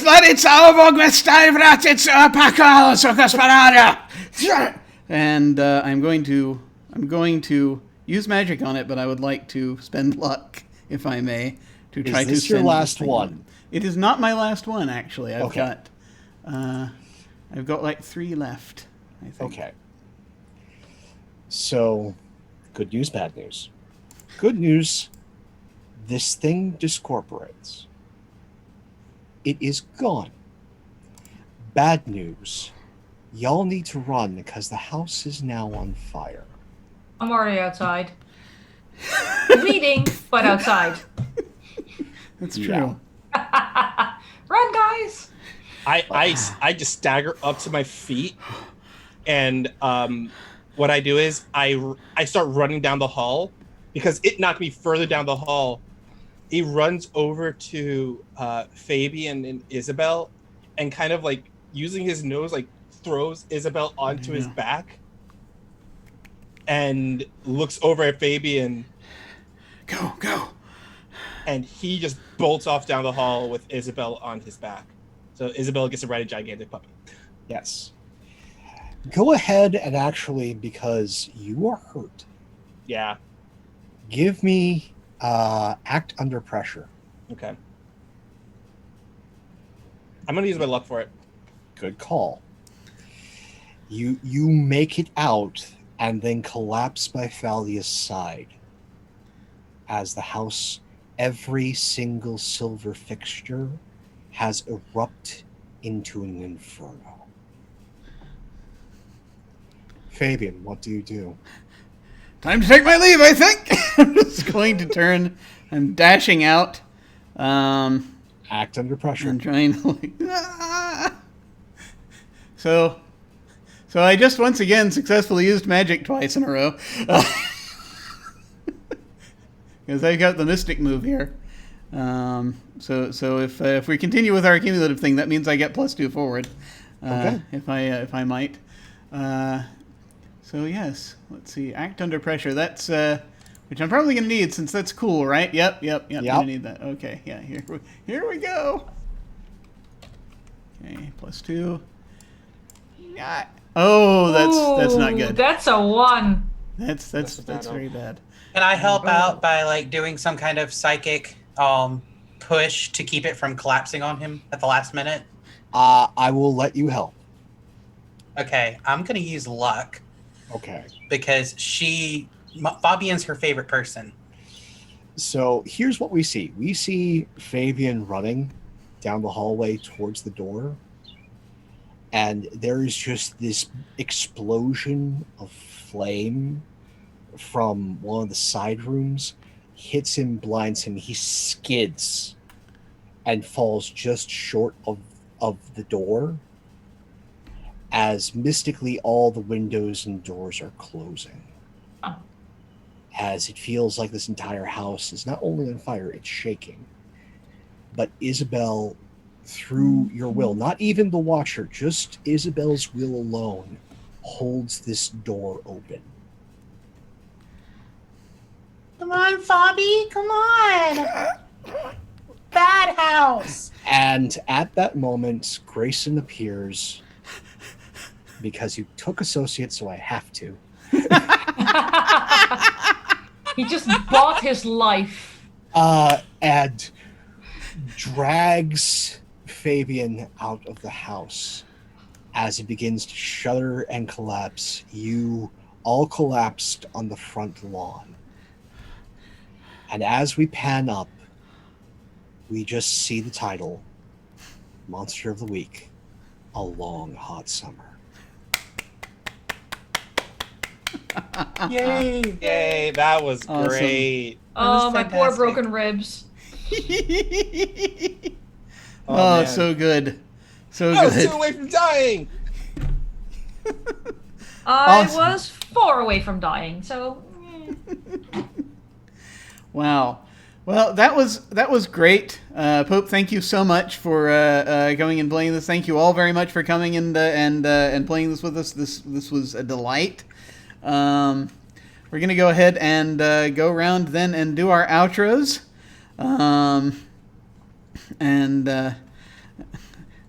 We are going. So feel free to tell folks where they can find you and any final thoughts about this one shot, any favorite moments or what have you. And we will start with our glorious keeper, Pope. Hey everybody, Pope here. Pope World Build on Twitter, Pope World Build on the Twitch. I lurk in all your streams. Thank you all. From the bottom of my heart, thank you all. Wally, Shay, Anik, thank you all so much for this. This is my first time GMing on stream. Oh, really? Wow. Awesome. And Well done. I was horrifically nervous this entire You time. did great. Fantastic. And I have all of you here to thank, and I have all of you in chat, in VOD, in YouTube to thank. So you're as much a part of the story as we are, and for that, you have my undying thanks. Favorite moment that I can't say necessarily the entire thing, as much as I want to, but we'll do a series of quick cuts of not quite outtakes as the roll rolls out. So just that moment of between Thalia and Izzy, of the confirmation and victory, is too sweet a moment not to savor. And then just I have to just say Isabel, just in general. Just But- Isabel. just Isabel. Isabel, but also, like, again, you have that all that weirdness, as well as the trope of the psychic little girl, and using all of that to every single inch of worth. Thank you so much, Shay, for Isabel. That she means a lot. And then just Fabian being a trash wizard, an absolute disaster, who gets by more on his associations and his friends than his own skills, but in the clutch comes through. But actually, my favorite moment with Fabian is that moment between him and Isabel after Isabel's hurt, and him just, we finally see the facade fade for just a second, and the real magic come through. That was priceless. So I must thank you all, and as is tradition here with me on Channel Other Doc, I love you, Jim. I hate you, Jim. Take care, everybody. Thank you, Pope. And now, once again, I made me realize, wait, I think I have a type. I think I have a character type. And apparently it's Trash wizard. Yes, this is trash wizards of various types. It seems like it's the type is just like, am I in over my head? I am, but I'm going to fake it as much as I can. Yeah, basically. Thanks so much. And I'm just mostly glad I got to play. I finally got to play Monster of the Week. Awesome. But now let's go over to Anik. Hello, my name is Anik. You can find me on Twitter at AnikSter. I'm going to plug my stuff first and then finish with saying what I thought was really cool. I run a Ryotama game on Mondays on Welcome to the Party RPG. 1 p.m. Oh god, I hate time zones. EST? EST. It's going to run for a few more weeks and then our season will be done. And the 25th of July, I will be in a one-shot over on Over for Adventure, where I will be playing Evan Bembridge, a very obnoxious gnome archaeologist who will hopefully make it out alive with his artifice furnace intact. And there might be other plans for more things with me on Open for Adventure as both a player and DM. So super excited. Many secrets. Soon announcements. Let's see. Best part. Well, how do werewolf puppy and babies work? Do they go to daycare or do you put them in a kennel? Like, I have so many questions. So many. Do they get rabies shots? What? Vaccines are fake. How does this work? I just picture Fabian, like Fabian as a character to me is just trash wizard meets Batman. You basically bought your way into that society. They taught you some stuff. Every time they need a new building somewhere, you make a donation, you get a new book to read. That's kind of how I see Fabian's wizarding career. It's probably totally it. I just love Izzy in general. I am very happy he came to his senses. That was easily my favorite part. And for Isabel, I think, honestly, just the are they getting married? I was just, no. And everything that it started. Pope, very well done. Couldn't tell you were super nervous or that it was your first time DMing on stream. It was my first time playing the Monster of the Week system, so you handled a whole bunch of newbies very well. And even when I utterly derailed you, you just sort of went, nope, you're getting ice cream and you're fixing the world, which, valid. That's literally your job. You did it very well. Well, thank you all. Thank you very much, Anik, for coming on. And Thalia was just awesome. And by the way, props for the conspiracy board, the actual conspiracy board you have physically there. Yeah. It even includes you people. That was glorious. I know stuff. That was freaking awesome. But now let us head over to Shay. Hi guys, I'm Shay Foxy, basically everywhere. You can find me on Twitter, DeviantArt, and Twitch. I stream a game that we just started last week on Tuesdays from 8 p.m. to 12 a.m. CDT. And that is a urban fantasy role-playing game that's set in an original world and system that my wife and I have been developing for over 15 years. Based in the same world as my best-selling LGBT fantasy novel series, the Dakota Shepherd series, and you can get the first book of that for free on my website, which is darkspanebooks.com. Absolutely had a blast doing this. It was my first time playing Powered by the Apocalypse type system. It's first time playing Monster of the Week. And I felt like it was so easy to pick up. And Pope, you did an absolutely fantastic job DMing. I felt like everything that I didn't know what I was doing on, you made it really easy. You made me feel comfortable and just like such an easygoing, wonderful experience. I can't say well enough that I would never have guessed that you were nervous or in any way new to stream DMing, because you did a fantastic job. You seemed absolutely boss in this role. But I want to say that my favorite Pope moment was a malfeasance of deer parts. That turn of phrase, I just died. I loved that. Your descriptions were so much fun. I love how Izzy kept grabbing Isabel and football carrying her. It's like you were being responsible for her. And I really loved Thalia's absolutely hilarious arguments with Izzy when they were just talking over each other, squabbling about things. And Fabian's accent and general attitude was cracking me up the entire time. I loved listening to him interact and how everyone just kind of put up with Isabel's crap throughout the whole thing and treated her like she was important. That was just so much fun. And I felt like it was such a great part of my experience being part of the party. So thank you guys so much for having me on here. I would play with this group anytime. Thank you. And everyone have a wonderful night. And thank you so much for playing. Isabel was wonderful.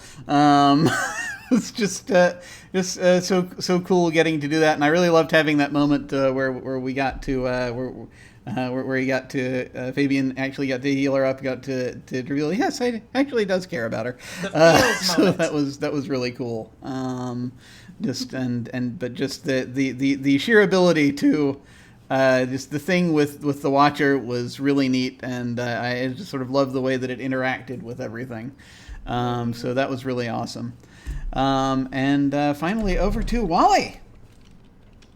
What's up, y'all? It's your boy Wally. You can find me on the Twitter at Wally132. That's pretty much it. Also, I am playing every other week. I am playing with the Killer GM with boy Pope. Actually, I'm playing the wrong person. My boy Pope right over here. In Sunset City. It's our Masks Powered by the Apocalypse game. I will say this. I legit thought you were about to name drop Arthur when you said a really normal name popped up on the message board. That's what I thought was going to happen. I thought that was going to happen, but I was like, nah, he isn't going to do that. But that's why I'm playing that, and that's pretty much all some stuff I can plug. I love playing this game with all of you. Pope, I would not expect this was your first time DMing on stream, because holy crap, you are fantastic. You were calm, cool, collected. You had a turn of phrase for everything. You were so descriptive with everything. It was perfect. So great. I loved it. I think like some of my favorite moments, like for all the characters, Fabian, I loved how Fabian was legit every like trust fund brat who just falls into the situations that he's in and just rolls with it. That's pretty much how it was. It was great. And just Grayson just being like, yeah. Because you really wouldn't suspect that Grayson is the apprentice in this situation. Isabel, everything about Isabel was so great. I loved her character so much. Like Shay, you went ham with the whole creepy little girl thing, and you made it work so well. I loved it so much. Talia, just the chemistry between Izzy and Talia was so perfect. how they would argue with each other constantly while everyone was talking, just they're constantly talking over each other. It was so great. And yeah, that part where Isabel says like, are they gonna get married? And they're just like, no, no. It was everything. Just is such a great group to play with. I would 100% play with you guys again. Solid. Oh, yeah, me too. That was awesome. And just so glad to have you back again with Monster of the Week. We got to play together again, finally. Yes, we finally got to play together again. I always love playing with you. Yeah, me too. So it was a lot of fun, and just the sheer werewolfness of it all was really cool as well. I really liked it. I always love when we get into the lore of things like that, and so this was really excellent opportunity for that, and it worked out well. But let's see. As for me, once again, I'm Jim Ryan. You can find me at OtherDoc on both Twitch and Twitter. My website is jimyesthatjim.com, where you can find my Geek Observation podcast and links to my various other podcasts, audio dramas, writings, and such. I have links down below to my website, Twitter, YouTube channel, and some of my fiction and games I've been working on, along with links to game signups and applications to join our Discord. And one more time, I will mention that we are on this channel involved in a donation drive for the Bale Project. We are Team Phyllis. And again, the Bale Project is dedicated to giving bail assistance to protesters. Please check that out. And we also, once again, please check out Campaign 0, which is dedicated to ending police violence. Please take a look at that. On this, let's see, what's happening? So let's see, tonight, in about it's somewhere between half an hour and an hour. It's technically usually around 7 Eastern. We'll see what happens, given that it's now about 6:30. But we'll get sometime early in the 7 o'clock hour, hopefully. We will be returning to our Dark Matter campaign, which is a space fantasy run by Alyssa. Which is a lot of fun. We've been going through an asteroid abbey, and so we're going to see what happens there. Then tomorrow evening, I will be over on Salty Sweet Games playing in their campaign Strange Invasion, their fantasy science fiction campaign, fantasy setting, and potentially crashed UFO. Don't tell anyone. We're not supposed to know that. On Tuesday, back on this channel, we continue our short campaign of 50 Fathoms, where they got into a lot of just sort of a little bit of politics and a lot of information about a hidden island that they're going to be checking out. I'm very much looking forward to that. Let's see. Then the next thing, actually, this coming week on this channel will be on Saturday, which will be potentially the finale of our at least this part of Invisible Sun. The first part of our Invisible Sun campaign will be coming to an end, and it will most likely be this Saturday. So we are looking forward to that. We're eventually gonna get off. We're gonna get off the train. They're not really technically on the train right now, but that train's journey is almost at an end. And then Sunday, 1 week from today, in the afternoon, I will be running a one-shot of Stille Nacht, which is the same game that was run last week, wonderfully by Kat. You get to watch me mess it up. And, I cannot wait to play an angry ghost. I'm going to quite enjoy that. Sign-ups are still actually open for that one. But I'm probably tomorrow is when I'm going to start casting that one from the folks who have applied. So do feel free if you want to sign in. There's still time. If you want to sign up for it, you want to sign up for any, and new signups will be available soon, I think. I just got to figure out kind of what's going on in August. I've slowed things down a little bit with both the short campaigns and with one-shots, how I'm tackling them. We're going to have more one-shots coming up in August.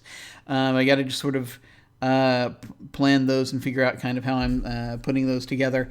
It's a process.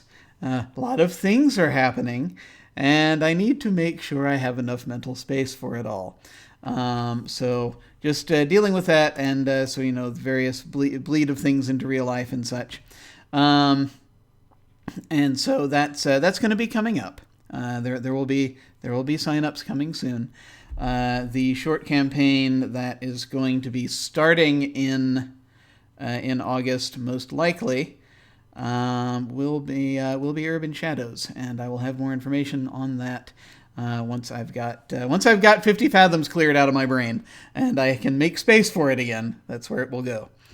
But in the meantime, if you want to sign up for anything, please you can go down below and click on RPG sign up on the Twitch page, or go to Jim Yes That Jim and click on Game Sign Up. As always, beginners are more than welcome. So when we hit the end card, I'm going to go ahead and send a raid over. Let's go ahead and raid Open for Adventure. They're running a game right now. And we'll go over there and say hi to them. Please feel free to hang on and say hi to them with us. That again will be when we hit the end card. In the meantime, folks, thank you all very much for watching. Take care, and I will see you all of a sudden. Farewell.